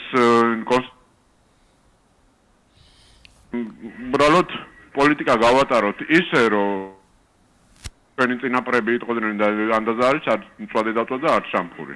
დიდი მადლობა შეკითხვისთვის, უცებ გაგცემთ პასუხს, რომ ბატონ ზვიათს შესაძლებლობა მივცეთ, რა თქმა უნდა, რომ გამოხატოს თავისი პოზიციები ყველა საკითხთან დაკავშირებით. პირველ რიგში გეტყვით, რომ საერთაშორისო სამართალი იცნობს უბლოკო სტატუსს, იცნობს ფართო ნეიტრალიტეტს, იცნობს ნეიტრალიტეტს და იცნობს მიუმხრობლობის სტატუსს. განსხვავებით ნეიტრალიტეტისგან უბლოკო სტატუსი ეს არის ქვეყნის პრიორიტეტი, ქვეყნის პრეროგატივა აღიაროს საკუთარი თავი უბლოკო სტატუსით, ანუ ნებისმიერ ბლოკში, სამხედრო ბლოკში გაწევრიანებაზე და მის სრულუფლებიან წევრობაზე უარის თქმას გულისხმობს ეს, რაც არ გულისხმობს იმას, რომ სახელმწიფომ საქართველოს არ ითანამშრომლოს ინდივიდუალურ რეჟიმში ნებისმიერ სამხედრო პოლიტიკურ ალიანსთან, თანამშრომლობა ერთია, მაგრამ წევრობა განსხვავებულია. ჩვენ წევრობა არ გვჭირდება არავისთან, მაგრამ თანამშრომლობა ყველასთან გვჭირდება, მათ შორის ევროკავშირთან ინსტიტუციური დაახლოება, რომელიც საერთოდ კავშირში არ არის სამხედრო ბლოკში გაწევრიანებასთან. ეს არის ძალიან მნიშვნელოვანი. რაც შეეხება ნეიტრალიტეტს რომ მიაღწიოს სახელმწიფოს, აღიარებული იქნეს გაეროს უშიშროების საბჭოს წევრი მინიმუმ 2 სახელმწიფოს მიერ, ასეთი გახლავთ მაგალითად თურქმენეთი, რომელიც 1995 წელს იქნა აღიარებული ნეიტრალურ სახელმწიფოდ, ასეთ სახელმწიფო 1815 წლიდან გახლავთ შვეიცარია, რომელსაც სხვა, ასე ვთქვათ, სამართლებრივი წანამძღვრები ჰქონდა ნეიტრალიტეტის აღიარებისა, ხოლო რაც შეეხება უბლოკო სტატუსს, ასეთი სტატუსით სარგებლობს ფინეთი, მაგალითად, რომელიც 1955 წლიდან, მას შემდეგ რაც მან უარი განაცხადა ნატოს ბლოკში მონაწილეობაზე, ფაქტიურად სარგებლობს ყველა იმ შეღავათით და პირობით, როგორც ევროკავშირის მხრიდან, ასევე რუსეთის ფედერაციის მხრიდან, რომელიც μας არ აპყოლებს ეკონომიკურ განვითარებაში და ერთ-ერთი მოწინავე სახელმწიფოა მოგეხსენებათ ევროპის კონტინენტზე. კარგი, ძალიან ხალბატონო, ძალიან გისმენთ. გამარჯობათ, მოგესალმებით ბატონო გია, მივესალმებით თქვენ სტუმრებს. იცოცხლეთ გისმენთ მან. დღევანდელი დღე მოგილოცოთ, წმინდა ანას ხსენების დღე, გფარავდეთ და გეწეოდეთ და შეკითხვა ბატონ დიმიტრისთან. თუ შეიძლება თქვენ ვიცით რომ მრავალშვილიანი მამა ბრძანდებით და მე თავად მრავალშვილიანი დედა გახლავართ, თუ ცოტა აუციეთ კანონ პროექტის შექმნას მრავალშვილიან ოჯახებთან დაკავშირებით. ძალიან უამრავი კანონი იქნება, მაგრამ რატომღაც შემდეგ ეს არ სრულდება. დიახ, ერთ-ერთი თავისი პრიორიტეტია და მე ძალიან მოკლედ შემოვიფარგლები და ძალიან დიდი სურვილი მაქვს, რომ სწორედ დემოგრაფიული საზოგადოების აღმასრულებელი დირექტორი გვესწრება დღეს ბატონი ზვიადი, ისიც აუცილებლად ისაუბრებს ამ საკითხზე. მე ჩემი მხრივ გეტყვით, რომ სამარცხვინო მდგომარეობაში ვიმყოფებით პატივცემულო მეგობრებო. ქვეყანას არ გააჩნია კანონი, რომლითაც მრავალშვილიანობის იურიდიული დეფინიცია იქნებოდა განსაზღვრული რომელიმე დებულებით მაინც. მრავალშვილი, მე მყავს 8 შვილი, მე და ჩემს მეუღლეს მყავს 8 შვილი. ბატონი ზვიადიც არის მრავალშვილიანი ოჯახის მრავალშვილიანი მამა და ჩვენ არ ვსარგებლობთ რაიმე სტატუსით, რომ ჩვენ ვართ მრავალშვილიანი. მე არ ვითვლები მაგალითად მრავალშვილიანად, რატომ? იმისთვის რომ მე და ჩემი მეუღლე ვითვლებოდეთ მრავალშვილიანებად, ამისთვის ჩვენ და ვაკმაყოფილებდეთ ერთ პირობას. უნდა ვირიცხებოდეთ სოციალურად დაუცველთა ერთიან ბაზაში და ჩვენი, ესე იგი, მრავალშვილიანი ოჯახის ბევრი შვილებიდან უფროსი შვილის ასაკი არ უნდა აღემატებოდეს იმ ასაკს, რომლითაც უკვე ადამიანი არის სრულწლოვანი. ანუ ეს არის ერთადერთი ჩანაწერი, რომელიც გაკეთებულია ერთადერთ საკანონმდებლო ნორმატიულ აქტში, ეს არის ბიუჯეტის შესახებ კანონი, სამარცხვინო რუდიმენტული ჩანაწერი, რომელიც ნაციონალური მოძრაობის მიერ იქნა მიღებული და დღესაც ძალიან კარგად მახსოვს 2010 წელს, როდესაც გავაპროტესტე აღნიშნული ჩანაწერი საქართველოს პარლამენტში, იმდროინდელი ლიდერი ნაციონალური მოძრაობის ბატონი პეტრე ცისკარიშვილი გამოდგა ტრიბუნაზე და განაცხადა, რომ ბატონო დიმიტრიო, თქვენ სახელმწიფო მეწველი ძროხა ხომ არ გონიათო? თუ გააჩინეთ ამდენი შვილები, კეთილინებეთ და თავად უნდა არჩინოთო. ამ დროს, რაც უფრო მეტი შვილი გყავს, მით უფრო დიდია კონტრიბუცია შენი ქვეყნის თავდაცვის უნარიანობის ამაღლების საკითხში. რა თქმა უნდა, ჩვენ მრავალშვილიანები ფულს კი არ ვითხოვთ სახელმწიფოსგან, მაგრამ მეუღლეებს ჩვენსას, დედებს, მრავალშვილიანებს, აუცილებლად უნდა გქონდეთ მინიჭებული მრავალშვილიანი დედის სტატუსი, რომელიც სამოქალაქო უფლებებში მნიშვნელოვან შეღავათებს უნდა ითვალისწინებდეს. პირდაპირი ხელმწიფომა, ფართო ხელმწიფომა ჯანდაცვამდე, წვდომა განათლებამდე, სხვადასხვა პრიორიტეტები უმაღლესი განათლების ხელმისაწვდომობამდე. რა თქმა უნდა, ეს ხომ ის ელემენტარული ნორმაა, რომლითაც მე სახელმწიფომ უნდა დამიდგეს. საერთოდ სახელმწიფო, რა თქმა უნდა, ვალდებულია ყოველი ადამიანის წინაშე, ვინაიდან ადამიანები ქმნიან სწორედ სახელმწიფო ხელისუფლებას და მათი წყარო, სახელმწიფო ხელისუფლების, პოლიტიკური ხელისუფლების წყარო არის სწორედ ადამიანი და ხალხი. და სამწუხაროდ ეს ნეოლიბერტარიანისტული მიდგომები ამ საკითხის მიმართ დღემდე ინერციით გრძელდება. დღემდე აი ბატონი ზვიადი დამეთანხმება, რამხელა ენთუზიაზმით შეიქმნა მაშინ თქვენ ფონდთან დაკავშირებული მეორე ფონდი, რომელშიც ხელისუფლების წარმომადგენლებიც იყვნენ, შემდგომში ისინი გავიდნენ გვერდით და თქვენ როგორც ფაქტიურად არასამთავრობო ორგანიზაცია საკუთარი რესურსების ამარად დარჩით ცალკე. რა თქმა უნდა, ჩვენ ვაპირებთ მნიშვნელოვანი სახელმწიფო პროგრამის ამოქმედებას სახელწოდებით ქართული კერა, რომელშიც ვაპირებთ საბინაო კომუნალური ფონდის მობილიზებას 100,000 კვადრატული მეტრი ფართი იქნება ყოველწლიურად, 50 მილიონი ლარი იქნება უპროცენტო სახელმწიფო სესხი და ყოველი ახლად დაქორწინებული წყვილი მიიღებს აი ამ ფონდიდან საცხოვრებელ ფართს, რომლის საბაზრო ღირებულების 1/3 ეტაპობრივად დაფარვის პოზიტიური ვალდებულების წინაშე იქნება თავად ეს ოჯახი. ხოლო ხელისუფლება შემდგომში აი ამ დაფარული თანხებით კვლავ შეავსებს აი ამ ფონდს. სრულიად ასე ვთქვათ, რეალისტური გეგმა არის და არა უტოპიური, რომლის განხორციელებასაც ჩვენ ხელისუფლებაში მოსვლისთანავე ვახერხებთ და მე მინდა ბატონ ზვიადმა თქვა და ისაუბროთ. გარდამავალ პატარა შესავალს გავაკეთებდი. ახლა თქვენ რაც ბოლოს ბრძანეთ ამ ფონთან დაკავშირებით, აი კერა რო ახსენეთ ხომ? ნუ ზარი ეთერში უნდა შემოუშვათ, მაშინ ბრძანეთ. დიახ, საღამოშიდობისა კიდევ ერთხელ მადლობა ღმერთს, აი კიდევ მომიხერხდა დარეკვა და გასწორდა ეს ხარვეზი ბატონო გიორგი. ხებ დააზუსტოთ ხო თქვენ და მოგვიანებით გიპასუხებთ ბატონ დება. გისმენთ? დიახ, იცით რა არის, მე კიდევ ერთხელ მივესალმები და პატივისცემას უდასტურებ ბატონ დიმიტრის და ბატონ მოკლედ თუ შეიძლება ძალიან გთხოვთ. სტუმარი. დიახ. ბატონ ზვიადთან მაქვს შეკითხვა. იუვენალური იუსტიციის შესახებ მისი გამოსვლები, მისი პოსტები ყველაფერი ამას ძალიან დიდი მადლობა რომ ამის შესახებ აკეთებს ინფორმირებას და ეს არის მართლაც ესეთი რთული საკითხი რომელიც აგერ უკვე ჩვენს წინაშე ძევს ხო და მე მინდა ვკითხო მას არა თქვენ არ დებას სამართალწოდნეს რომ გაეროს ჯანდაცვის სოფლიო ორგანიზაცია გაეროს განსებული აი მითხდება აი ამ პროგრამების ფაქტობრივად დამტკიცება რომელიც ევროპის არაერთ ქვეყნის განათლების და იუვენალური იუსტიციის კანონში პირდაპირ წერია რომ ესე იგი ზოგადი განათლების უფლების შეზღუდვა შეიძლება გახდეს ბავშვის ჩამორთმევის საფუძველი და ზოგადი განათლების პროგრამაში თუ წერია მაპატიეთ გამოსული ესეთი სისულელები და სიბინძურეები რასაც ჩვენ აგერ ვიდეო მასალის სახითაც ვიცით რა ხდება და როგორც რაებს ასწავლიან ბავშვებს ხო ასეთ შემთხვევაში ჩვენ ხო ვაწყდებით იგივე წინააღმდეგობას რაც წერან საბერძნეთზე ვახსენეთ და რა სამართლები ვისაკითხებით მე ბატონ ზვიადს ვეკითხები ფაქტობრივად იგი არის სამართალმცოდნე და მინდა რომ მიპასუხოთ რა სამართლებრივი ნორმებით რა დებულებებით რა უპასუხოთ რომ თქვენ ბატონო გაეროს ჯანდაცვის სოფლიო ორგანიზაცია ვწდებით რატომ და აი ამიტომ და იმიტომ და ამით აი სამართლებრივად როგორ უნდა უპასუხოთ ხო აი ხო ეხლა მე დავამთავრებ ჩემ ასე იგი როდესაც კერაზე იყო საუბარი როდესაც უნდა გაგიკვირდეთ ცნობილია ეს მუსულმანურ ქვეყნებში მაგალითად კადაფის რეჟიმი წოდებდნენ როგორი სოციალური დაცულობითი პროგრამა ქონდა და რისთვის მოკლედ ეს კადაფი თუ გახსოვთ ეს რომ წავიკითხეთ ეს იყო ფანტასტიკა ისეთი მე მაპატიეთ მე მგონი ჩვენმა მსმენელმა ახლა ამჯერად კითხვა დაგვისვა ჩვენ გასაგებია გლობალური საგანმანათლებლო პროგრამების როლზე სწორედ იმ მავნე პრაქტიკასთან დაკავშირებით რომელიც ერთის მხრივ იუვენალური იუსტიციის დამკვიდრებას უწყობს ხელს მეორეს მხრივ ზოგად საგანმანათლებლო სკოლებში სწორედ იმ მავნე ზეგავლენის მატარებელი მე და საზოგადოება და სხვადასხვა მეთოდოლოგიასთან დაკავშირებული ლიტერატურა იგულისხმა რომელიც უზნეობის ინსტალაციისკენ არის მიმართული. ხო, ისე თქვა კიდე. შენ როდესაც არასწავლი შენ შვილს აი ამ პროგრამას და უარს აცხადებ რომ სკოლაში შენმა შვილმა იაროს სწორედ უბრალოდ გაიაროს ეს პროგრამა ამ შემთხვევაში იუვენალური იუსტიცია ერთვება უკვე და შენ ფაქტიურად კარგავ შვილის აღზრდაზე გარკვეულ ინსტრუმენტსა და ბერკეტებს. მათ შორის სამართლებრივად კარგავ. რატომ? იმიტომ რომ იუვენალური იუსტიციის უმთავრესი შხამი რაში მდგომარეობს რომ ბავშვი არ ითვლება შენსაკუთრებად, როგორც მშობლის.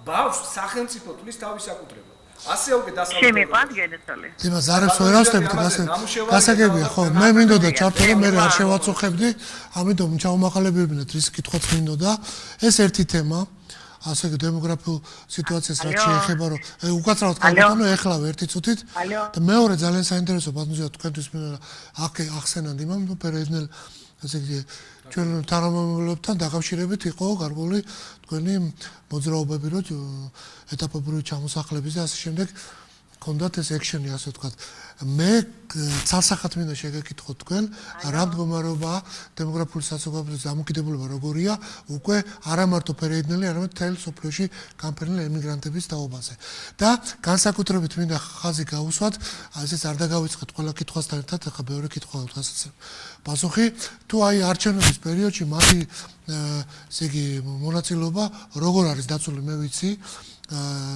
გამერგული ემიგრანტების და რუსი ბერძნელი სათვისტომოებიდან გამომდინარე აბსოლუტურად მოშლილია და მორხეულია ეს სეგმენტი. ხვდებით ხო რა ხდება? ესე იგი აქ ამით ეხლანდელი სტრუქტურები იქნება სახელმწიფო თუ სხვა, ესე იგი ძალიან დიდ ნაბიჯს გამენ ისე რომ არ მოხდეს მათი არჩევითობის ესე იგი შერხება. მე ხვდით რას ლაპარაკობ, ესე ისინი ითხოვენ ამას ემიგრანტები დემოგრაფიული სურათია ხო ეს რომ კამპანიაა ამდენი მილიონობით ადამიანი მთელ მსოფლიოში. ითხოვენ რომ მოგვეცით საშუალება რომ მივცეთ ხმა, არც ID ბარათები აწუხებთ მათ, არც იუენალური კანონი, მაგრამ შესაძლებლობა არ აქვთ. აი ამიტომ ჩავაჭერე მე თქვენ საუბარში. აი ხლა ისაუბრეთ ბატონო ზვიად და კეთილი იყოს თქვენი მოგზაურობა კიდევ ერთხელ. ბოდიში რომ დრო დაგაგარგვინეთ ამდენი. იქნებ დაუშვათ ის ქალის ზარი და მერე გააგზავნოთ. ზარეთ ქალბატონო, ბოდის გიხდით. გამარჯობათ ბატონო. ესალმებით ბატონ დიმიტრი ლოსკიფანიძეს უდიდესი პატივისცემით. მე ერთ რამეს ძალიან უბრალოდ გეტყვით. სანამდე თქვენაირი ბატონ და სანამდე ბატონი დიმიტრი ლოსკიფანიძის ნაირი ახალგაზრდები კიდევ შემორჩნენ საქართველოს. ნამდვილად ჯერ კიდევ იმედი არ დაგვიკარგია და ნამდვილად ღირს კიდევ სიცოცხლე იცით. მრავალჟამია ბატონ დიმიტრის. ერთო ამრავლე ღმერთო. დიდი მადლობა დიდი მადლობა. სიცოცხლე. დიდი მადლობა. დიდი მადლობა. ცოტა ხანი შევაჭეროთ ზარები, მივცეთ ბატონ ზვიადს მოხსენით ზარი და მივცეთ საშუალება რომ ისაუბროს. დიდი მადლობა. დავჭაგრეთ ძალიან. კიდევ ერთხელ დიდი მადლობა მოწვევისათვის. ძალიან ბევრი კითხვა იყო და საუბარში ძალიან ბევრი საკითხი გონებაში ჩავინიშნე თუ რა თქმა უნდა ჩემი აზრი გამომთქვა. მე დავიწყებ მაყურებლის ზარიდან, აი იუენალური იუსტიციიდან და მართლაც ბატონო დიმიტრი სწორედ აღნიშნა რომ ეს ერთმანეთთან კავშირშია და ეს ფსევდოლიბერალური და თუნდაც პირდაპირ უწოდებთ ლიბერალური მავნებლური ეს პოლიტიკა რომელიც ვრცელდება საქართველოში საცეცებივით არის ერთ-ერთი მაგდანია სწორედ ეს საგანმანათლებლო სფერო და მეორე არის იუენალური იუსტიცია და ეს თანხმდრაში არის უბრალოდ ერთმანეთთან და პირდაპირ კავშირშია.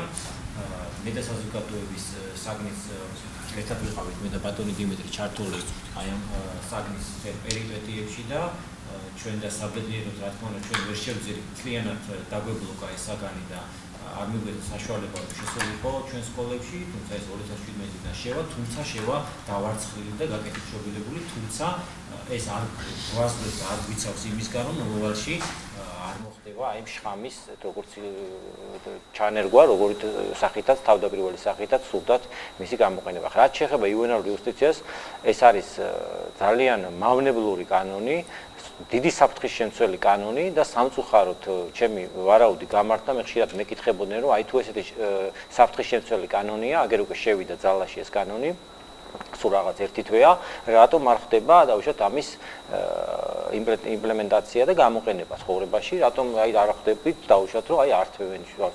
საქმე იმაში მდგომარეობს რომ მე თავიდანვე ვარაუდობდი რომ აი ამ კანონის მიღებიდან მაშინვე არ დადგებოდა ეს ეფექტი და დაუშვათ მაშინვე არ ამოქმედებოდა სწრაფად და დაუშვათ მომავალშიც დაუშვათ გარკვეული 1-2 წელიც რომ არ ამოქმედდეს ეს ხომ არ გამორიცხავს იმას რომ ჩვენ საკანონმდებლო სივრცეში არსებობდეს ესეთი დიდი საფრთხის შემცველი კანონი რომელიც რა თქმა უნდა უმთავრესი დარტყმის ქვეშ კანონის მიხედვით უმთავრესი დარტყმის ქვეშ არიან სოციალურად შეჭრილებული ოჯახები თუმცა არც მთლიანად რომ ჩამოვთვალოთ თუ ამ კანონის ზემოქმედება თუ ვიზე ვრცელდება არც ერთი ოჯახი არ არის დაცული. საფრთხები რაში მდგომარეობს? უფრო კონკრეტულად საფრთხები ეს არის ყველაზე მთავარი არის ის რომ აი ამ კანონის მიხედვით და მავნებლური კანონის მიხედვით ერთპიროვნულად მიეცა სოციალურ მუშაკს იმის უფლება რომ ესე იგი ბავშვი განაცალკევოს ოჯახისაგან და ყველაზე მთავარი არის რომ ეს უნდა ეს ხდებაო ძალადობის შემთხვევაშიო პირდაპირ წერია კანონში და ძალადობა გვეუბნება კანონი რომ არ არის მხოლოდ ფიზიკური ძალადობა, არამედ ძალადობა არის უგულებელყოფა, ხოლო უგულებელყოფა კანონში განიმარტება როგორც მშობლის მიერ ბავშვზე საფრთხისგან დაუცველობა ბავშვის, საბაზისო განათლების არ მიცემა, საფრთხისგან დაუცველობა ესეთი ტერმინი აი არ ვიცი.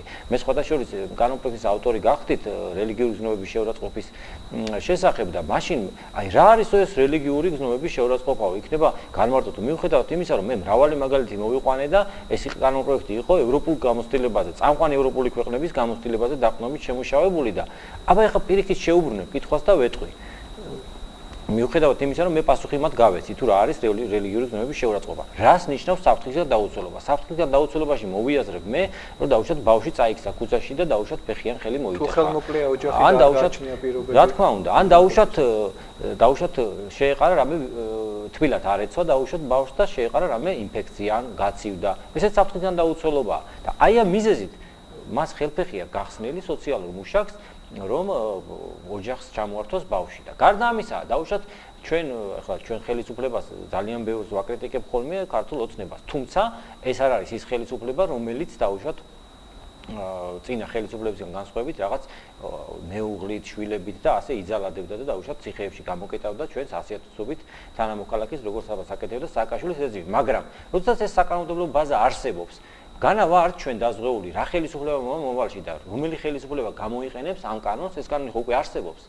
დაუშვათ ჩვენი ოჯახების წინააღმდეგ. ისე როგორც ანტიდისკრიმინაციულ კანონში სექსუალური ორიენტაციისა და გენდერული იდენტობის ნიშნით არსებული ჩანაწერი ფაქტიურად დღეს თუ არა ხვალ ან ზეგ უკვე უტოვებს გარკვეულ ჯგუფებს სპეკულირების საშუალებას. ხო მართალია? სრულიად გეთანხმები. ანალოგიური არის იუვენალური იუსტიციის შემთხვევაში, როდესაც საფრთხეებისაგან დაუცველობისა და საფრთხეების არსებობის უგულებელყოფის, როგორც თქვენ ბრძანეთ, შემთხვევაში, რაც ძალიან ხშირ შემთხვევაში გამომდინარეობდეს, იქნება ალბათ იქიდან სწორედ რომ ადამიანს და ოჯახებს, რომლებიც ხელმოკლედ ცხოვრობენ და სოციალურად დაუცველებლებიან, არ ექნებათ რა შესაძლებლობა, რომ სათანადოდ ჩააცვან ბავშვს, სათანადო განათლებისთვის გამოყონ გარკვეული სახსრები, ასეთ შემთხვევაშიც ისინი რისკის ქვეშ დგებიან კანონის მოქმედებიდან გამომდინარე, დღეს თუ არა ყოველ შემთხვევაში ხვალ და ზეგ ესე იგი მიიღონ ესეთი დიდი დარტყმა სახელმწიფოსგან და ეს ის დემოკრატიაა, რომელიცაც ევროპის გაოცებას ვაპირებთ. თქვენ როგორ ფიქრობთ? საით შეიძლება წავიდეს რეალურად ეს პოზიცია? ნუ დემოკრატია საერთოდ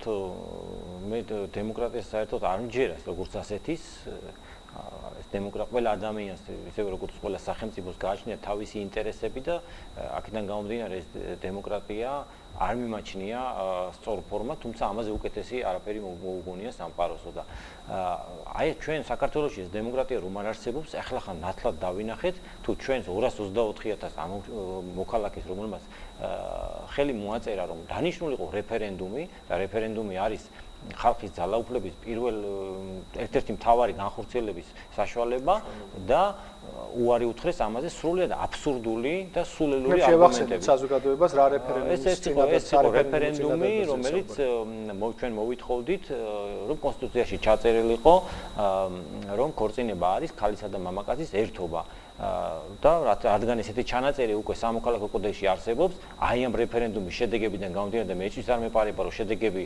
99% იქნებოდა დიახ, მოითხოვდა, შემდეგ ეს შედეგების გამო ხელისუფლებას ექნებოდა ერთი თვე, რომ საკანონმდებლო და აღმასრულებელ ხელისუფლებას აესახა ეს ამ რეფერენდუმის შედეგები კანონმდებლობაში. აქედან გამომდინარე, რადგან იყო სამოქალაქო კოდექსში, უნდა ასახულიყო კონსტიტუციაში, ისევე როგორც აქვს ლატვიას, ისევე როგორც აქვს ხორვატიას და ჩვენ ამისგან ვიქნებოდით დაცული და ხშირად საუბრობენ ჩვენი ოპონენტები, ვინც უპირისპირდებოდა აი ამ რეფერენდუმს და ზოგადად აი ამ იდეას, რომ აი ამის აუცილებლობა არ დგასო. როგორ არ იდგა ამის აუცილებლობა? სწორედაც რომ იდგა ევროპული კომისიის რეკომენდაციებიც კი სკმარა. რეკომენდაცია ჯონ კერის გამოსვლა, რომ ეს ამერიკის შეერთებული შტატების შაშან განაცხადა, როდესაც ამერიკაში დაკანონდა, რომ ამერიკის შეერთებული შტატების გზავნილი მთელ მსოფლიოზე არის ის, რომ ჩვენ შევესწრებით ეს დავაკანონოთ ყველა ქვეყანაში. მეტი რა უნდა ფულეს ვიზიტი საქართველოში და პატრიარქთან მისი შეხვედრა, სადაც ის არწმუნებდა პატრიარქს, რომ ანტიდისკრიმინაციული კანონი არ იქნებოდა მიმართული იმისკენ, რომ ქვეყანაში ერთსქესიანთა ქორწინებების დაკანონების მოთხოვნა დამდგარიყო დღის წესრიგში. თუმცა 5 მარტს ვათაშორის თქვენ გამოაქვეყნეთ, რამაც მე მახსოვს Facebook-ის თქვენ სტატუსად დაიდეთ, ის რეკომენდაციები, რომელიც ფართო საზოგადოებისთვის დღესაც არის უცნობი და რომელიც ევროპული კომისია რასიზმისა და შეუწყნარებლობის საკითხებში პირდაპირ ავალდებულებს ჩვენ ხელისუფლებას. თუმცა ამას სარეკომენდაციო ხასიათი აქვს, მაგრამ ჩვენ ძალიან კარგად ვიცით, რომ სწორედ რეკომენდაციებით ხორციელდება ევროპული დირექტივების თავსმოხვევა ჩვენს მთავრობებზე და პარლამენტზე. ისინი პირდაპირ აცხადებენ, რომ მათ სიძულვილის ენის გამოვლინებად მიაჩნიათ საქართველოს პატრიარქის ქადაგება და ქადაგებიდან გარკვეული ფრაზებიც არის მოყვანილი და ამავე დროს აცხადებენ, რომ ერთნაირსქესიანთა საპარტნიორო სამოქალაქო უფლებების ასე ვთქვათ მარეგულირებელი საკანონმდებლო ნორმის მიღება არის ჩვენი ხელისუფლების პირდაპირ ვალდებულება. თქვენ გქონდათ ეს სტატუსი და სამწუხაროა პატივცემულ ტელემაყურებლებო, რომ ჩვენი ხელისუფლება ამასთან დაკავშირებით ხმას არ იღებს. არც ერთი ტელევიზია ამას არ აშუქებს და კიდევ ერთხელ დიდი მადლობა ტელეკომპანია დრო, სადაც ჩვენ აი ესე დემოკრატიულ რეჟიმში შეიძლება ვისაუბროთ სწორედ იმ თემებზე, რომელზეც სამწუხაროდ არც ტელეკომპანია რუსთავიორში, არ ტელეკომპანია იმედზე, არ ჩვენ საზოგადოებრივ მაუწყებელზე, რომელსაც 50 მილიონიანი დაფინანსება აქვს და თითოეული ბორდის წევრი 5000 ლარიან ხელფასს იღებს და 50 ლარიან ყოველდღიურ დანამატს, მათ არ აქვთ შინაგანი განცდა ვალდებულებისა, რომ სწორედ ასე დემოკრატიულ საკითხებზე უნდა ვისაუბროთ, ის რაც საზოგადოებას აწუხებს. დიახ, სწორედ ის ანტიდისკრიმინაციული კანონი მიწის საკუთრებასთან დაკავშირებული რეგულაციები და ბატონი ზვიადი იყო სწორედ მიწის დაცვის კომიტეტის იდეის ავტორი და ჩვენ მეც ბატონი სოსო მანჯავიძე ჩვენი სხვა მეგობრები გურამ ფალავანდიშვილი ლევან ვასაძე გავერთიანდით სწორედ ამ იდეის გარშემო, მაგრამ 5 და 6 კაცი არ ყოფნის ამ იდეის განხორციელებას და როგორც ჩვენ ვხედავთ,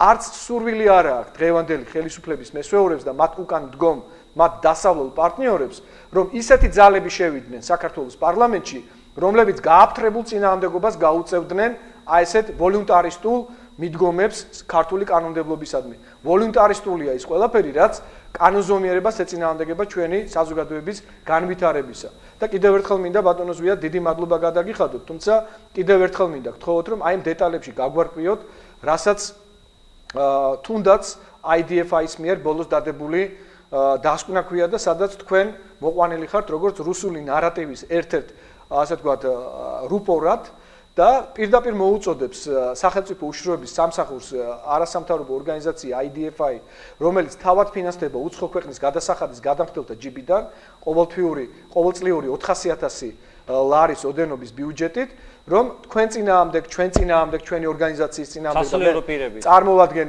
საარჩევნო ბლოკ ნინო ბურჯანაძე დემოკრატიულ მოძრაობას საარჩევნო სიითი ნომერი 3 ჩვენ ავანგარდში ვდგევართ პოლიტიკური ორგანიზაციებისა როგორც რუსული ეგრეთ წოდებული ნარატივის რუპორები და ჩვენ წინააღმდეგ არის პირდაპირ ესე იგი გააფთრებული ომი გამოცხადებული აი რა სიტყოდით ბატონო ზვიად ამასთან დაკავშირებით და როგორი წინააღმდეგობის ფრონტი შეგვიძლია ასე ვთქვათ გავხსნათ აუცილებლად ვისაუბროთ ძალიან საინტერესოა დიდი მადლობა ბატონო დიმიტრი აი ამ კითხვისთვის მაგრამ მე მინდა დავასრულო აი ეს ქორწინებასთან დაკავშირებით რეფერენდუმთან დაკავშირებით სხვადასხვა კავშირშია ესეც იმიტომ რომ არასამთავრობო ორგანიზაციებმა და თუ არ ვწდები აი სწორედ IDFI-ის წარმომადგენლებმაც მოაწერეს აი ამ პეტიციაზე ხელი და ეს პეტიცია მე სამწუხაროდ არ მაქვს აქ მოტანილი რომ მაყურებელს გავაცნო ესე იგი აი ეს პეტიცია არის სრულად ჩაუხედავი რო იყო საკითხში ნათლად დავინახავ თუ რაშია საქმე ანუ პირდაპირ წერია 2-3 აქცენტზე გავამახვილებ ყურადღებას პირველი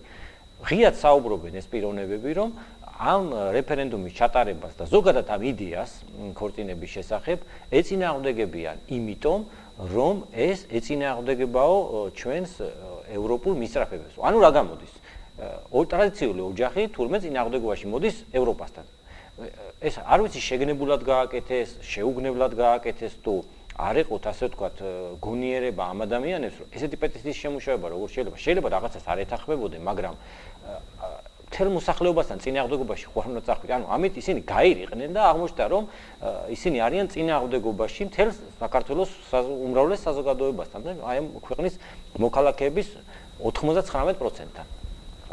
ეს ერთი საკითხი. მეორე საკითხი რაზეც ისინი ამახვილებენ ყურადღებას, რომ ეს საკითხიო არღვევს მათ უფლებებსო და ართმევს საშუალებასო, რომ მომავალშიო დაუშვათ, ანუ პირდაპირ მიანიშნებენ, სიტყვით არ უწერიათ ერთსქესიანთა ქორწინება, მაგრამ იგულისხმება. ართმევს შესაძლებლობას, რომ სამომავლოდ თუ დაუშვათ მათი რეალიზება მოხდეს ცხოვრებაში, რას ნიშნავს? ანუ სურვილის რეალიზაცია იცხოვრო. ხო, ანუ თუ ჩანაწერი იქნება მარტივად, თუ ჩანაწერი იქნება კონსტიტუციაში, რომ ოჯახი არის ქალისა და მამაცის კავშირი და ეს მათ წინააღმდეგობაში მოდის, ესე იგი პირდაპირ საუბრობ იმაზე, რომ შენ გაქვს სურვილი, ეხლა ამის დრო ესე იძახი, ეხლა ამის დრო არ დამდგარა, მაგრამ სამომავლოდ ჩვენ ამის შანსი გვერთმევა.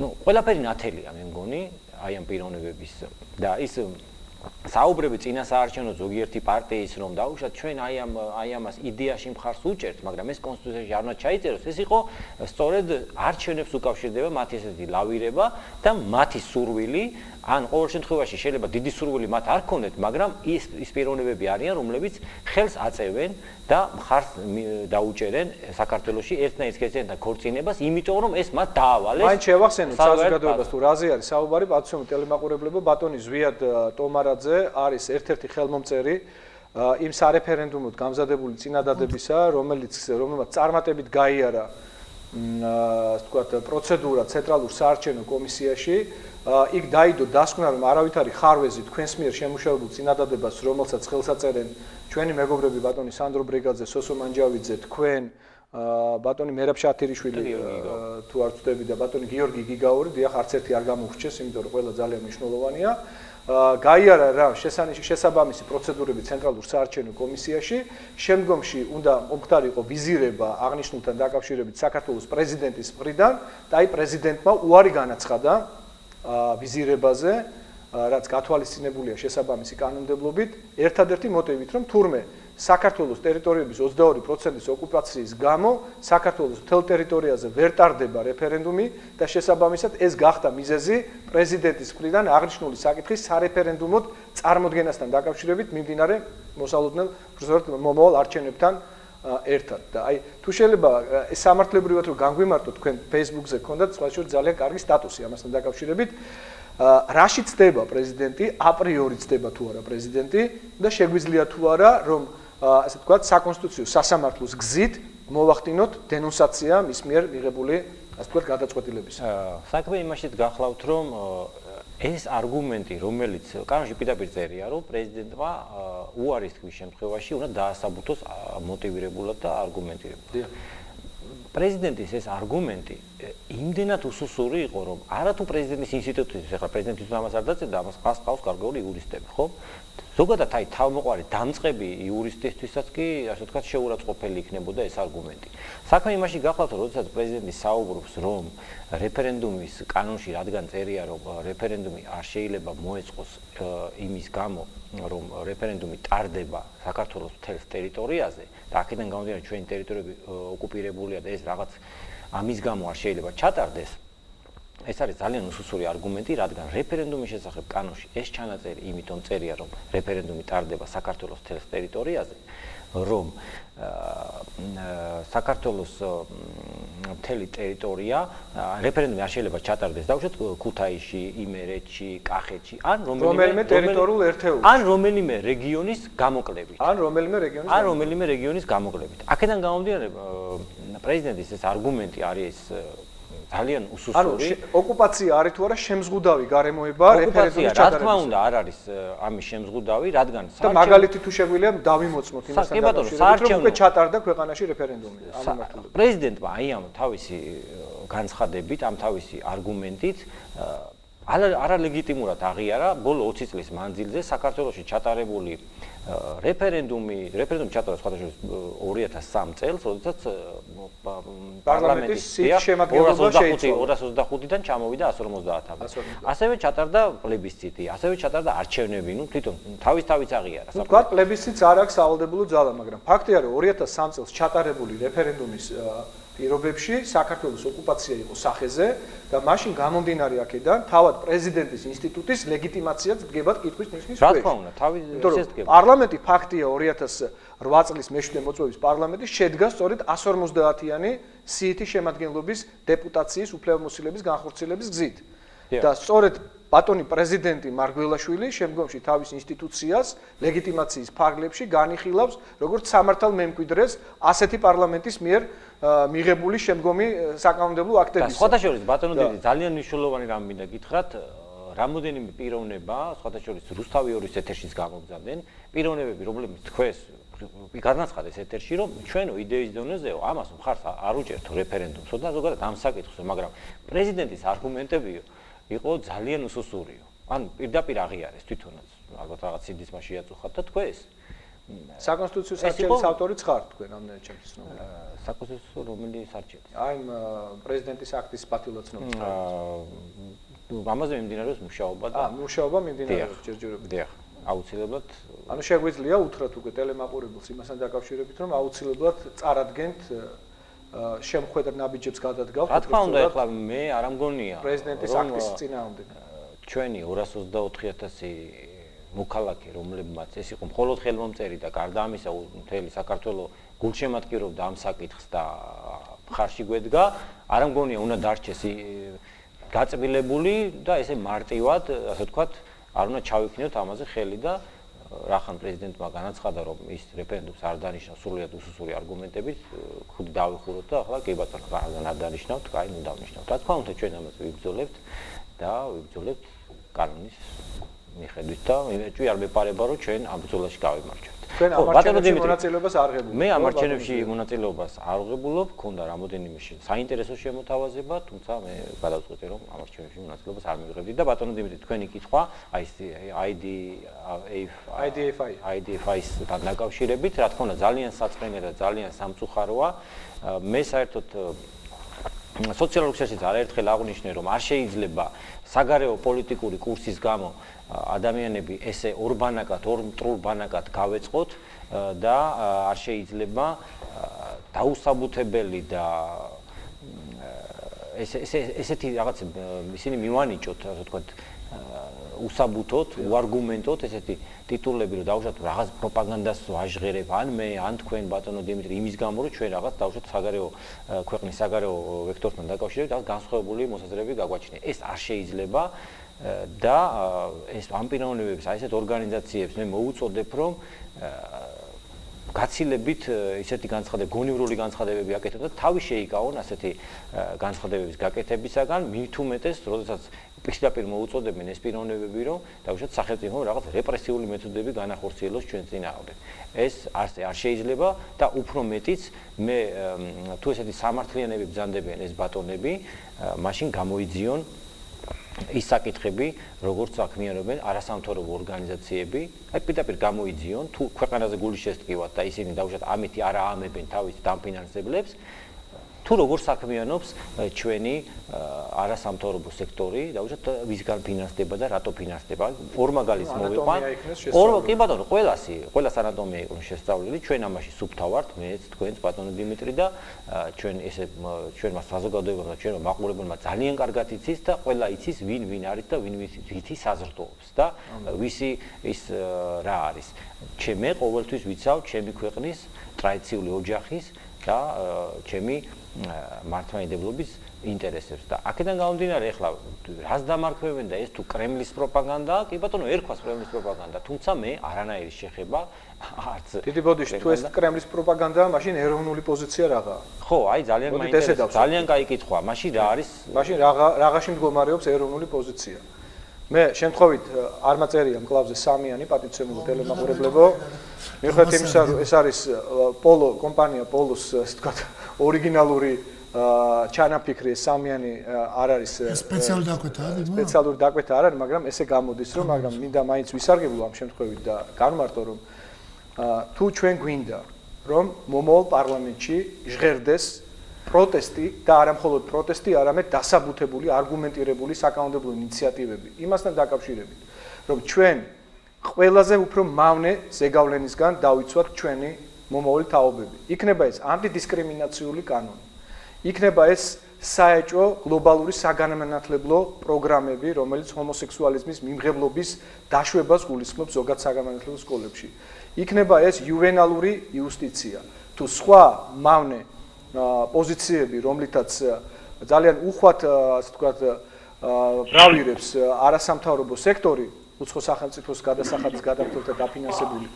მე პირდებით, რომ თუ კი შემოხაზული იქნება თქვენის მხრიდან სამიანი, თუ კი გაერთიანებული დემოკრატიული მოძრაობა, საარჩევნო ბლოკი ნინო ბურჯანაძე დემოკრატიული მოძრაობა მოვა ხელისუფლებაში, შემოვა საქართველოს პარლამენტში, პირდებით, რომ ამ მიმართულებით ჩვენ გავხსნით დიდ ფრონტს.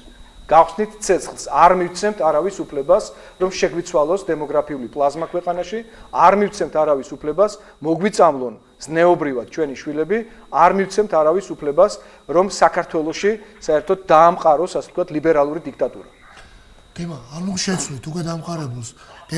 ცდელობას აღკვეთავთ და არსებულს შევცვლით. არსებულს შევცვლით. მათ შორის ბატონი ზვიადი არის ასევე ამ პროექტის ავტორი, თავმდაბალი კაცია და ბევრს არ საუბრობს საკუთარ თავზე და მე მინდა ორიოდე სიტყვა ვთქვა. ერთსქესიანი ქორწინებების პრევენცია ერთნაირსქესიანთა ქორწინებების პრევენციასთან დაკავშირებით მე ჯერ კიდევ 4 წლის წინ ვაკეთებდი განცხადებას, როდესაც სახალხო დამცველობის კანდიდატი ვიყავი, მაშინ არც ერთი პოლიტიკური სპექტრი ამაზე ეჭვადაც კი არ საუბრობდა, იმიტომ რომ სასაცილოდ მიაჯდათ. თქვენო როგორ ფიქრობთ, რომ სერიოზულად წარმოგიდგენიათ, რომ ეს საკითხი ოდესმე დღის წესრიგში დადგებაო? აი 4 წლის მერე არამც თუ დღის წესრიგში დგას. ევროკომისიის პირდაპირ მითითებებია ამასთან დაკავშირებით, რომელსაც ჩვენი ხელისუფალნი ძალიან აქტიურად ჩქმალავენ და მალავენ. ამიტომ ანტიდისკრიმინაციული კანონიდან ის მავნე ფრაზების ამოღება, რომელზეც ბატონმა ზვიად ტომარაძემ წარადგინა ალტერნატიული საკანონმდებლო წინადადება, ეს შეიძლება საზოგადოებამ არ იცოდეს, მაგრამ ადამიანის უფლებათა დაცვის კომიტეტში დღესაც დებს განუხილველი. რამდენად ჩემთვის ცნობილია. გაიარა და იურიდიულ კომიტეტში უნდა უკვე იურიდიულ კომიტეტში გადაეცა. იურიდიულ კომიტეტში დადებითი ძალიან კარგი დადებითი დასკვნა არის უკვე ადამიანის უფლებათა დაცვის კომიტეტში. ნუ ხმალადი რაღაც აღარ იქნება. და მე იმეც გამოვთქვამ, რომ მომავალ პარლამენტში ჩვენ შესაძლებლობა გვექნება ბატონო მომავალ პარლამენტში ჩვენ შესაძლებლობა გვექნება კიდევ უფრო გავამდიდროთ ის არგუმენტები დასაბუთება მოვახდინოთ განმარტებითი ბარათის თუ რატომ უნდა შეიცვალოს ეს ყველაფერი. დიმო მეცეთ ხო ზარი ჩემოუში ზარი ზარი ეთერში ხარ გამარჯობათ ბატონო გიორგი ბატონო ზვიადი გამარჯობათ შვედობა დიმიტრიდის როგორ ახართ ბატონო პართენ მოგესალმებით ხო გაიხარ ჩვენ ესეთი მისალმება გვაქვს ხო დიმიტრიოს მეძახის ბატონი პართენ ვეფუია ყველაზე ვარ ბატონო მოგესალმებით ესე იგი რა ხდება ახლა ბატონი პართენი არის 10 შვილის მამა 10 შვილის ვიცით რომ რაზეც უნდა ამერიკა თუსაც იმ თემებზე ლაპარაკობდით ახლა ხო და აი ასეთი რაღაც არის აი ტელევიზია ახსენეთ რა ვაშინებზე ილაპარაკეთ მე მიგიხარ გვიან მითო შემოვედი თქვენთან რომ ვზივარ 3 დღეა ვზივარ და მოამბეთ ამ პირველ აქზე ველოდები როდის გავა ჩემი ოჯახის ინტერვიუ 3 დღეა ველოდები რა 3 დღეს მოან მივეცით ინტერვიუ თქვენი ოჯახის დიახ მივეცით რომელ ტელევიზიაში ახლა მე იმას ველაპარაკეთ დღეს ლევანის შაშიბაიას ხო და რომელ ტელევიზიისგან ელოდებოდით რომელ ტელევიზიაში პირველ აქ საზოგადოებრივ აქ მივეცით ინტერვიუ და მე ახლა ვიტყვი რა დიდება უფასო ეს ტელევიზია არსებობთ რო მადლობა ხმეს აი ვერ აღარ მინდა კიდე განვიკითხე ხა სხვა ტელევიზიები ესე იგი სულ ყველგან დამბლოკეს რა მე ვიტყვი თქვენი ტელევიზიით რასაც ვაპირებ და რა ვთქვი პირველ აქ და იგივე ჩემო მეუღლემ და აუციეთ ცოტა თუ შეიძლება ზანე ვეფხია ორ შაბათს მე ესე იგი ერთი თვის უკან 10-16 აგვისტოს არის გაზეთი საქართველოს და სოფლიო მიმართე პრემიერ-მინისტრს და ბოლოს თუ ყურად არიგებდნენ მოუწოდე რომ აუცილებლად მივა ჩემი ცოლშვილით ბატონ ბიძინასთანაც ხო და მას შევჩილებ ჩემს გასაცის დანაჩენს თქო ესე იგი რა ხდება მოკლედ თუ შეიძლება ორ შაბათ დილის 10 საათზე მე ცოლშვილით მოვდივარ ფეხით სოფელ ტანძიიდან ბოლნისიდან მიდივარ ბატონ ბატონ ბიძინა ივანიშვილთან მღელავ რა მაპატიეთ მივდივარ ფეხით აი ცოლშვილი უფროსი შვილი მყავს 18 წლის დიმიტრი მიცი ჩემზე რომ დიმიტრი მიცის ალბათ შემახშობელი მარიცის მაგდები ჩემზე პატარა მყავს წინა ხელის აი შვილებს გიცა ღვთის წინაშე გეუნდებით რა უკვე სხვა გზა არ მოგდაჩენი ჩემი შვილები საცდობას ვეყარ უყურებ რა მე მინდა ვთქვა რომ ჩვენ ეთერში ახლა ვისმენთ იმ ადამიანის განცხადებას რომელსაც ყავს 10 შვილი ეს არის ბატონი ვეფხია ყვალაძე და მისი მეუღლე ქალბატონი ნინო ჩხეტიანი რომლებიც ქვეყანას უზრდიან 10 შვილს და რომელსაც აქვს უმძიმესი სოციალური ფონი და ზუსტად ამაზეა საუბარი მაშინ როცა ქვეყანას არ გააჩნია მრავალშვილიანთან დაკავშირების რაიმე ტიპის საკანონმდებლო რეგულაცია 10 შვილიანი ოჯახი არის ბედის ანაბარად მიტოვებული. არ ხორციელდება შესაბამისი სახელმწიფო პროგრამა 10 შვილიანი ოჯახის დასაზღვევად და თქვენ წარმოგიდგენიათ რამხელა კონტრიბუციაა ამ 10 შვილის სახით ამ დედმამის მხრიდან სახელმწიფო სასარგებლოდ. ყველაფერს რომ თავი დავანებოთ წმინდა წყლის დემოგრაფიული პრობლემიდან გამომდინარე, მე გულისხმობ იმ სასტიკ და საშინელ ვთქვათ პროგნოზს, რომლითაც გაერო პროგნოზირებს, რომ 2028 წლისთვის ქართველების რაოდენობა საქართველოში 50%-ით შემცირდება. ასეთ დედებს, როგორიც არის ქალბატონი ნინო ჩხეტიანი, სანთელი უნდა დაუნთოს თითოეულმა ქართველმა. და საკანონმდებლო ინიციატივა 4 წლის განმავლობაში ქართულმა ოცნებამ მხოლოდ იმიტომ არ შეიმუშავა, იმიტომ კი არა რომ ხალხი არ ვარ გაიგ და ცუდი ადამიანები არიან, არა. ყველა ძალიან კარგად აცნობიერებს იმ სიტყვებს, ეხლა რასაც მე ვამბობ. უბრალოდ მათ პოლიტიკური ნება არ ეყოთ ამის. იმიტომ რომ მათ უკან დგომ გარკვეულ რეაქციულ ძალებს დასავლეთში და ყველაფერს უნდა დაერქვას თავისი სახე. არ აწყობს ეროვნული პოლიტიკის განვითარება საკანონმდებლო საპარლამენტო დონეზე. ძალიან კარგი თემაშია. ამიტომ თქვენ პატივცემულ ტელემაყურებლებო, სანამ ქართულ ოცნებას ხმას მისცემთ და მხარს დაუჭერთ და მე მესმის რომ ბევრი თქვენგანი ფიქრობს რომ გადადგას გარკვეული ნაბიჯი ამ მიმართულებით. ვის დაუჭიროს მხარი? კარგად გაეცანით პირველ ათეულებს. ყველა ხალბატონი თამარ პარტიის მიერ წარმოდგენილ პირველ ათეულებს. ვინ არიან ამ პირველ ათეულებში? ის ადამიანები ხომ არა, რომლებიც ინსტიტუციურად იბრძვიან ქართული ეროვნული პოლიტიკის განვითარების წინააღმდეგ. და ეს არ არის ლიტონის სიტყვები, იმიტომ რომ ქვეყანას რომელიც მრავალშვილიანისთვის არ ზრუნავს და თუ მაინც და მაინც ოკუპანტ რუსეთზეა ხოლმე ნეგატიურ კონტექსტში საუბარი, აი ოკუპანტ რუსეთს აქვს ფედერალური კანონი დედის შესახებ და მრავალშვილიანი ოჯახები ყოველი მესამე შვილის შემდგომ იღებენ სტაბილურ დახმარებას და დედები მატრასი არის ეგეთი ფედერალური კანონი. სარგებლობენ განსაკუთრებული სამოქალაქო შეღავათებით. და ხო შეიძლება თუნდაც ამ შემთხვევაში რეგიონში ჩვენ სამეზობლო პოლიტიკის გადაფის რეჟიმი. აი ეს დასავლეთო მოუწყო, გადაფს რაც მოუწყო, იმის გამო რომ იქ ოაზისი იყო. ეკონომიკური და გადაფი აფრთხილებს ევროპას რომ მე ვარ ბოლო პორპოსტი იმისა რომ ვაკავებ პოტენციურ დევნილებს რომლებიც ისწრაფვიან ევროპისკენ და ვაკავებ არა ძალით არამედ ვაკავებ სოციალური სწორი პოლიტიკით დაახლოებით $63,000 ეკვივალენტი ეროვნულ ვალუტაში მიეცემოდა ახალ დაქორწინებულებს საცხოვრებელი ფართი ყოველწლიური დახმარება და ბიზნეს სესხები ბიზნესის დასაწყებად აი ეს იყო მუამარ კადაფის ოფიციალური სოციალური პოლიტიკა. მეგობრებო, ეხლა რომელიც დამთავრდა მისი სრული დამხობით და სრული კრახით. თქვენ კიდევ იქნებით რა თქმა უნდა მრავალჯერ ეთერში, მაგრამ მაინც როდის მოვიხდი? ფინიში არა, როგორ გეკადრება? ფინიშის სწორზე მე უფრო სულიერ ასპექტებზე მინდა უფრო მეტი ყურადღება გავამახვილოთ თქვენი ასე იგი პიროვნული ცხოვრებისა და ასევე საზოგადოებრივ მოღვაწეობაშიც. როგორც პოლიტიკური ასპექტების სულიერებაში ვახსენეთ შეზდილია, იმიტომ რომ კაცი მაზიარებელია დიმან და მრავალშვილიანი ოჯახის პატრონია. ეს არის გზა დასაბამიდან სასופელომდე ზუსტად აი ესეთი ადამიანები უნდა იყვნენ ჩვენს ერში, რომელსაც ებრძვის გარკვეული სისტემა გარედან და ერისწრებას საერთოდ უნდა აღმოფხრან და საბოლოო ჯამში ანტიკრისტეს ბატონობისთვის მიისწრაფიან, ხომ? ეს ხომ უკვე დაუწერელი კანონია, როცა იცი ანტიკრისტეს შესახებ, ყველას გააგებინეო. მე მაინტერესებს თქვენი აზრი ამ კუთხით, რომ ეს იურიდიული ბერკეტებით ბრძოლა საპარლამენტო ასე ვთქვათ ტრიბუნიდან ბრძოლა და თუნდაც დეპუტატობიდან მთელი სულაგულით გისურვებ დიმა და თქვენს პარტიას ამას იცი შენ ეს კარგად და არც ლიტონის სიტყვები არ არის. თავარია ბატონ გია მაპატეც ერთ სამი გაგაცნობთ რომ ჩვენ ყავს ლიდერი კალტონ ნინო ბურჯანაძე, რომელიც სწორედ ამ პოზიციებს უჭერს მხარს, რომ გაძლიერდეს ეროვნული პოლიტიკა. კარგი, ამას არია. ეროვნული კურსის გატარების გარეშე ქართულ პოლიტიკაში მოსვლას აზრი არ არის.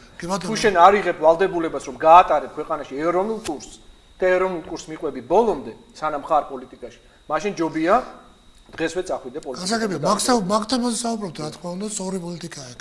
გისმენთ ძალიან ეთერში ხართ. გამარჯობათ ბატონო დიმიტრი. მე მინდა გამოვხატო ჩემი ღრმა პატივისცემა თქვენი და თქვენი პარტიის მიმართ. ასევე ძალიან სასიამოვნოა თქვენი ხილვა ტელევიზია დროში და მაინტერესებს თქვენი პარტიის ოფისის ადგილმდებარეობა. ჩვენი პარტიის ოფისი მდებარეობს მადლობთ. ქალაქ თბილისში, ცენტრალურ ოფისს მოგახსენებთ, ჯერ და შემდგომ ჩემს საარჩევნო შტაბს. აბულაძის ჩემი საარჩევნო შტაბი სამშაბათიდან გაიხსნება ქალაქ თბილისში, სანზონაში, გურამიშვილის გამზირი ნომერი 21. გურამიშვილის გამზირი ნომერი 21. ხოლო ჩვენი ცენტრალური ოფისი გახლავთ თბილისში, ყიფჩიძის ქუჩის მიმდებარე ქუჩაზე, აბულაძის ქუჩა ნომერ 8-ში, ჩეხეთის საელჩოს უკანა მხარეს. მადლობთ. მობრძანდით ნებისმიერ დროს. და რა მინდა და მე თქვა, აი დემოგრაფიული მოძრაობა, ესე ქურდაძეებიც კი მახსოვს, გაგიგიათ ალბათ, ხო? ქურდიანები პროფესორ ქურდიანი იყო თავიდან ერთ-ერთი. ზვიადის დროინდელი. ჩვენ გავდივართ ფინიშის სწორზე, ბოლო სიტყვა მინდა რომ ორივე სალკე დაგითხოვთ რომ შემოჯამებელი სიტყვა თქვენი სურვილია რომ დავამთავროთ. თუ გნებავთ, ხო თუ გნებავთ, გავაგრძელოთ ეთერი, თუ გნებავთ დავამთავროთ. ხო, გელოდებით მომავალშიც და ისე თქმა მინდოდა რომ ძალკე დემოგრაფიული მოძრაობაც არაფერს არნიშნავს, არც პოლიტიკური მოძრაობა და არც ეროვნულობა. ხო, საქმეს უნდა შეიოდეს საქმე. რა თქმა უნდა, საქმეც რაში მიღება რომ საქმე იწყება თითოეული ადამიანის ესე იგი წოდების მონანიები და იმ 7 საიდუმლოს აღსრულები და 10 წლების დაცვი და 9 თარების გავთ. ეს არის შეიძლება ვიღაცას ეს სიტყვები ეჩვენებოდეს აი გარკვეულ ღიმილი გამოიწვიოს ზოგიერთ ადამიანში. გარკვეული სკეპტიციზმი სხვაში რომ ეს რას ლაპარაკობს, მაგრამ მე გაძლევთ გარანტიას ვერფას ტელემახვილებლებო 10 წელი მუშაობდი დახურულ თემაზე, ჩაკეტილი იაშიკი რო ქვია ანდროპოვის პერიოდმა გავლილი და ნობელიატის გვერდზე მუშაობდი და კარგად ვიცი ეს პერიტეპეტი როგორ მოხდა საბჭოთა კავშირის დანგრევა, როგორ ხდება 25 წლის ფიზიკოსი ბრძანდებით, ხო, რომელშიც? კი, ფიზიკამოძრაობის მეცნიერი დოქტორი, პროფესორი. ხო და რას გეუბნებით, იცი რომ სარწმუნოებით მივედი ფიზიკიდან.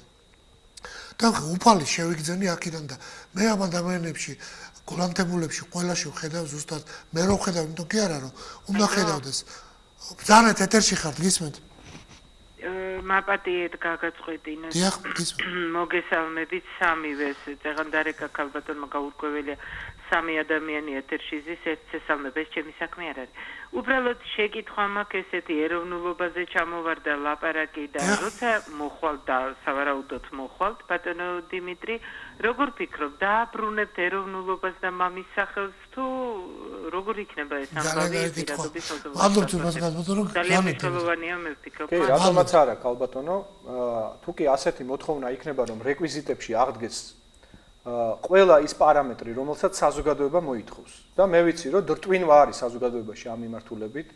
მე მეცაც გეტყვით, რომ საბერძნეთში პირადობის მოწმობაში არა მხოლოდ ეროვნება, არამედ სარწმუნოებრივი კუთვნილებაც კი არის განსაზღვრული. საფრანგეთი და საერთოდ არა. თუ კი ასეთი მოთხოვნა იქნება და მე ღრმად ვარ დარწმუნებული, რომ ესეთი მოთხოვნა არის და თუ კი ასეთ მოთხოვნას მხარს დაუჭერს საზოგადოების დიდი ნაწილი და მე ღრმად მინდა მჯეროდეს, რომ მხარს დაუჭერს და ეს ნების გამოხატულება იქნება სწორედ გარკვეული ფორმით შემდგარი, მე აუცილებლად დაუჭერ მხარს მას საქართველოს საპარლამენტო საკანონმდებლო დონეზე. დიმა, ძალიან ასე დროული იყო ახლა ერთი კითხვა, რომ ერთ-ერთი კითხვა იყო ქალბატონი ნინოს მიმართ, რომ როდესაც ეროვნულობა იყო აი ეს გაძლევთ ახლა კარტონს, რომ ეს უპასუხოთ იმ მრავალრიცხოვან ელექტორატს, რომელიც ამ კითხვით არიან დაბკოლებული.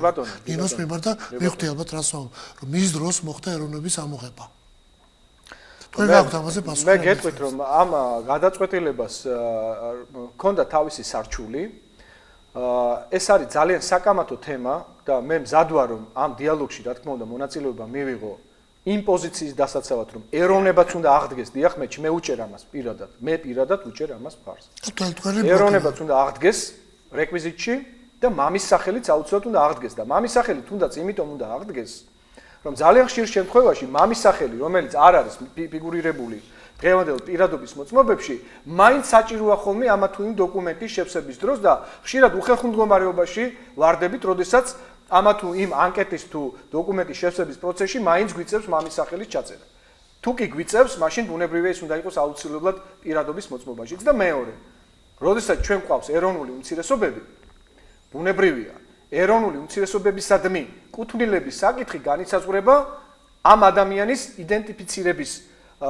იდენტიფიცირებაში ამა თუ იმ ეროვნული კუთვნილების მიმართ. ხო არ შეიძლება ახლა არსად არაფერი არ გვეწეროს და უცებ მე მომინდეს გავხდე ეროვნული ლინგვისტური ან ეთნიკური უმცირესობის წარმომადგენელი, ხო? ხო არ შეიძლება მხოლოდ ადამიანის საკუთარი შინაგანი განწყობით აკუთვნებდეს საკუთარ თავს რომელიმე ეროვნულ უმცირესობას. უნდა არსებობდეს ობიექტური წარმომავლობის გარკვეული რეკვიზიტი. და თუ ასეთი მოთხოვნა კიდევ ერთხელ ვიმეორებ, იქნება საზოგადოებაში, მე პირადად ვუჭერ მხარს მის აღდგენას სრული მოცულობით. აი ეს იქნება ჩემი პასუხი. რა შეეხება, ხო, რატო იყო თავიდან რითი იყო ნაკარნახევი? იყო ნაკარნახევი იმითი, რომ ვინაიდან მთელი ქართველობა, ანუ ქართველობაში იგულისხმება პოლიტიკური ერი. დაგველოდეთ ახლა მოგცემთ. გულისხმობს თავის თავში არა მხოლოდ ეთნიკურ ქართველს, არამედ სომეხსაც, აზერბაიჯანელსაც, რუსსაც, ყველას, ვინც კი საქართველოს ტერიტორიაზე ცხოვრობს, მაშინ ეს ნაბიჯი იყო ნაკარნახევი ამით, რომ პოლიტიკურ ერად ქცევის გზაზე ხომ არ იქნებოდა უპრიანი, თქვათ, რომ ამოეღოთ ეს რეკვიზიტი პირადობის მოწმობიდან. მაშინ იყო ეს გადაწყვეტილება ასე მიღებული. მე პირადად მიმაჩნია, რომ ეროვნებაც და მამის სახელიც უნდა იქნეს აღდგენილი პირადობის მოწმობაში, რომელიც იქნება ჩვენი პიროვნების მაიდენტიფიცირებელი დოკუმენტი. აი ამ დღევანდელ ეხლამდელ სტუმრებთან ბოლოს არის იყოს გისმენთ აბა ეთერში ხარ ბრძანეთ ბოდიშით რო გავიგონეთ. ბრძანეთ. დიახ. საღამო მშვიდობისა. მშვიდობა, გისმენთ. მოგესალმებით სულ ყველას, ძალიან დიდი პატივისცემით, დიდი სიყვარული. ბატონ დიმიტრისთან მაქვს უშუალოდ მინდა გასაუბრება. ძალიან მიყვარხარ ბატონო დიმიტრი, ღმერთმა გაგამრავლოთ, მრავალშვილიანი ხართ, უფალმა გაგაძლიეროთ. ის პიროვნებაც ვინც დარეკა, ის კაცი ღმერთმა ქნას და უფალმა ქნას, რომ თავისი გზა გამოუშვეს და დახმარება აღმოუჩინოს. მე მინდა ერთი რაღაც თქვა. რაც შეეხება ქართულ ოცნებას, ვარ ქართული ოცნების მომხრე და ვიქნები.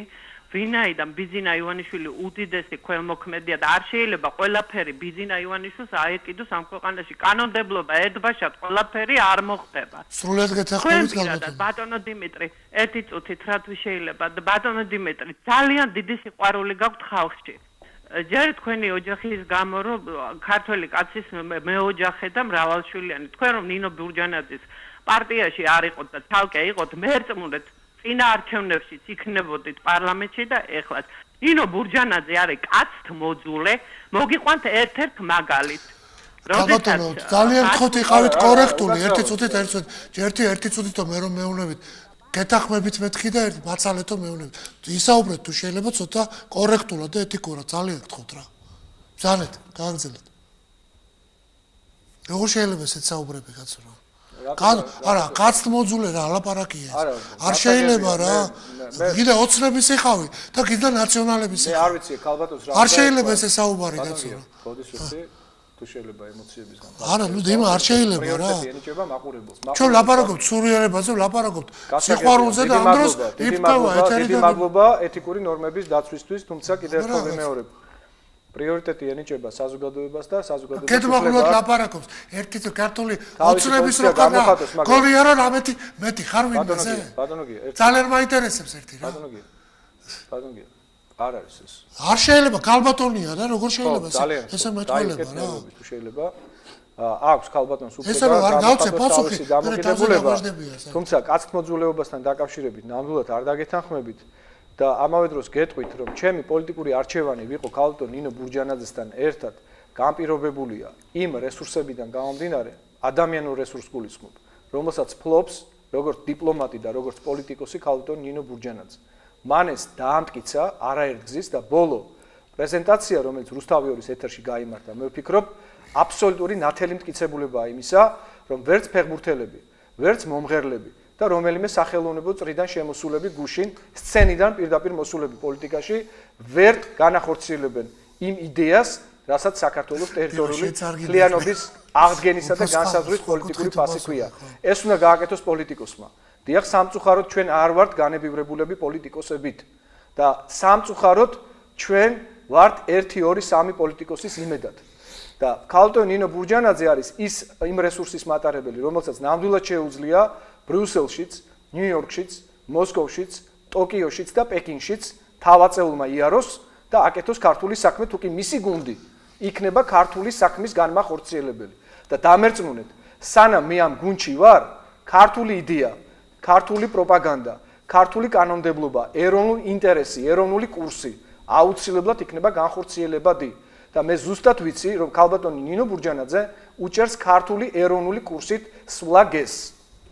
და თქვენ ამაში ალბათ მას შემდეგ დარწმუნდებით, რაც თუ კი ღმერთი ინებებს და თქვენი ხელშეწყობა იქნება, ჩვენ მოვალთ საქართველოს პარლამენტში, მე პარლამენტის წევრობა ნამდვილად არ მეკვირს, 4 წელი ვიყავი პარლამენტის წევრი და როგორც სკოლის მოწაფე, ისე ვიჯექი, მერხთან მუშაობდი და ვცდილობდი, რომ თითოეული საკითხის მიმართ მქონოდა გარკვეული პასუხისმგებლობა და ეს არ იყო, ასე ვთქვათ, ჰაიჰარალოზე გატარებული 4 წელი, საკმაოდ შრომატევადი იყო, საკმაოდ რთული იყო, საკმაოდ საპასუხისმგებლო იყო, მაგრამ აქვე ვიტყვი.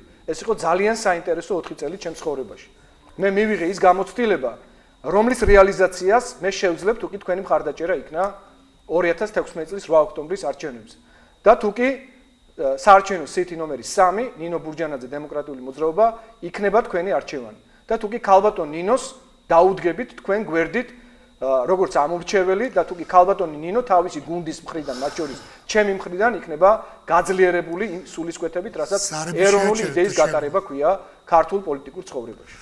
აი ეს მიდოდა მე თქვა. სანამ ბატონი ესე იგი ზეად ითხოვ და საბოლოო სიტყვას ალბათ მე ახლა არა მე მინდა ამ ბოლოს არის მაგალითზე გარკვეული ანალიტიკური შემაჯამებელი სიტყვა მიმართო მაყურებელს არ არის ეს მიდგომა აი როგორი პათოსითაც არის თქვენი ზარები გავშოლი ჯერთი მე დაგეთანხმეთ და შოურაცხყოფას მახენებ და ერთი წუთითო რეპლიკა ვთქვი მე არაფერი არ მithქვამს ეგრევე ერთი წუთითო მაგრამ გადავიდა ლანცხვით მეთოდზე ეს არ არის არც პოლიტიკა და თქვენ ვერ მასწავლეთ მე ბიძინა ივანიშვილის დაფასებას და მის სიყვარულს ბიძინა ივანიშვილს მე გვერდზე ვედექი თქვენ რომ არ დაგსიზმრებიათ ისე და ტელევიზია მეცხრე რომ მუშაობდა ჩემი დამსახურება ეს თავიდან ბოლომდე აი ამ სისხლი და ციხეც ვარ გადარჩენილი რა თქვენ რა გაქვთ ერთი გაკეთებული საიმისო ძალიან მაინტერესებთ რომ ლანძღავთ ჩემი მეგობრის პარტიას და იმასაც ვერ ხვდებით გალბატონო რომ როდესაც ლანძღავთ ბატონო ჩვენ არ გჭირდება მაპატიეთ ადვოკატირება პირდაპირ გეტყვით არა ბოდიშ არა არ გჭირდება ადვოკატირება მე ხო არ გაწყვეტინე ადამიანს უფლება აქვს თავისი აზრი გამოხატვის მეც მაქვს უფლება ხო თქვა ჩემი აზრი ერთი წუთი ძალიან დიდი ბოდიში მაგრამ ჩვენ არ გჭირდება ადვოკატირება და აქცენტის გაკეთება ამ შემთხვევაში მე თქვენ ადვოკატირებას არ ვეწევი დიმა და ძალიან ხო დამთავრებინეთ რა ნებისმიერი ვინც იქნება ჩემი სტუმარი დიმა იქნება ეს თუ სხვა ეხა მომავალ სტუმარი მე უხერხულ მდგომარეობაში როდესაც იქნება ლაპარაკი ხადო საზოგადოების წინაშე გასაგებია რა არაფერს აბოდიშო არ შეიძლება საზოგადოების წინააღმდეგ გალაშქრება საკმარისია თქვენი შენიშვნა დიდი მადლობა ეთიკური ნორმების მითითებისკენ მაგრამ ზედმეტად ჩვენ არ გვინდა რომ გადავძაბოთ ისედაც ძალიან მძიმე დატვირთული ეთერები რომელიც მოგვიწევს არჩევნებამდე გავიაროთ ძალიან დიდი ბოდიშის მოხდით რომ ბოლო წინადადება თუ შეიძლება რო თქვა ჩემ ტელევიზიაში მაქვს ამის უფლება თუ რაღაცა შენზე არ ვლაპარაკობ დიმა მე ვსაუბრობ ასეთი ზარები მე არ მჭირდება მაგრამ საერთოდ გაგტიშავთ პედაპირ დიმამდეც იყო ესეთი ზარები და რუსოთუმები ხართო და ასე შემდეგ და ასე შემდეგაც. აქ იქნება მრავალი სპექტრი წარმოჩენილი. დიმა თუ შეიძლება დავამთავრებ რა ძალიან თქო რა. ესე იგი მე ვლაპარაკობ როდესაც ადამიანს აქებ ერთხელ და მის თანამოაზრეებს ლანძღავ ეს უკვე იმოდება იგივე ადამიანის ლანძღავს გულისხმობს ხომ მეთანხმებით ბატონო ზედ ერთი რიგი ვერ არის მე თუ ერთ გუნდში ვარ ჩემი გუნდის წევრ მით უმეტეს ხელმძღვანელს ლანძღავ გუნდის წევრებსაც იგივე სამყარო. ასე რომ ჯერ გაერკვიეთ ხოლმე მსგავს თემებში როცა რეკავთ და მე დარეკეთ ხოლმე რა. ბატონო ესეც გთხოვთ ახლა ბოლოს სიტყვით მიმართეთ. ხო, კი ბატონო, ხა ძალიან ბევრი საკითხი იყო და ძალიან ბევრი საკითხზე იყო საუბარი. მე ვიტყვი ფერენელების საკითხს ორი სიტყვით ვიტყვი რომ ეს იყო ძალიან კაი პროექტი და მაქვს სურვილი რომ პროექტის პარგლებში 12 ფერენელი იყო ჩამოსული, რომელსაც შევასწავლეთ ქართული ენა, ხალხური სიმღერები, გავაკეთეთ ძალიან კარგი საღამო და სამწუხაროდ მხოლოდ ერთი ტელევიზია მოვიდა და ის ტელევიზიაც სამწუხაროდ არ შედის იმ ტელევიზიაში. არა, მე აქცენტი არ მაქვს გაკეთებული და უშუალოდ თქვენ ტელევიზიაზე მე საუბრობ აი ამ 3-4 ტელევიზიაზე, რომელიც დაუშვათ ვალდებულიც კი იყო ერთ-ერთი მათგანი საზოგადოების განმარტოვებელი რომ მოსულიყო და არ მოვიდა. ну კიდევ ის თქმა შეიძლება ერთ დავამატებ აუცილებლად რომ აი IDF-ის მინდა უპასუხო და უთხრა რომ და იმ არასამთავრობო ორგანიზაციების დიდ ნაწილს რომლებიც უხვად ფინანსდებიან სორგარეთიდან და ქართულ საქართველოს ინტერესების დაცვას, ტრადიციული ოჯახის ინტერესების დაცვას, სარწმუნოების დაცვას, სამწუხაროდ კრემლის პროპაგანდას უკავშირებენ, რომ ესე არ შეიძლება, იმიტომ რომ თქვენ თვითონ უწევთ დისკრედიტაციას დასავლეთს, რადგან თქვენ ამბობთ რომ თუ ოჯახის დაცვა, სარწმუნოების დაცვა, ქვეყნის ინტერესების დაცვა არის კრემლის პროპაგანდა, ასე იგი თქვენ თვითონ უწევთ დისკრედიტაციას დასავლეთს და აი ეს გაიაზრეთ პირველ რიგში. დიდი მადლობა. მადლობა თქვენს. და იმედია ჩვენი այս არჩევნები, ჩვენ რომელიც არის კასტუნგარი, ჩვენი მოსახლეობა გააკეთებს სწორ დასკვნებს და მრავალ პატრიოტ ადამიანს ვიხილავთ პარლამენტში, როგორც წარმომადგენლის აგეთ ბატონ დიმიტრი მიზის. მშვიდობიანი ღამე უსურვოთ ჩვენს ტელემაყურებლებს და დავამშვიდობოთ. დიდი მადლობა. დიდი მადლობა. გავდივართ დაახლოებით 5-10 წუთის შესვენებაზე, ზურას ტელემაყურებელთ და ახალი სტუმრებით დაგებრუნდებით ეთერში. განმორთეთ დროზე, დრო თქვენთვის მუშაობს. დიდი მადლობა თქვენ პირადად. მადლობა თქვენ. ბატონო ზიად, ბატონო დიმიტრი. მადლობა. მომავალ შეხვედრამდე. მომავალ შეხვედრამდე.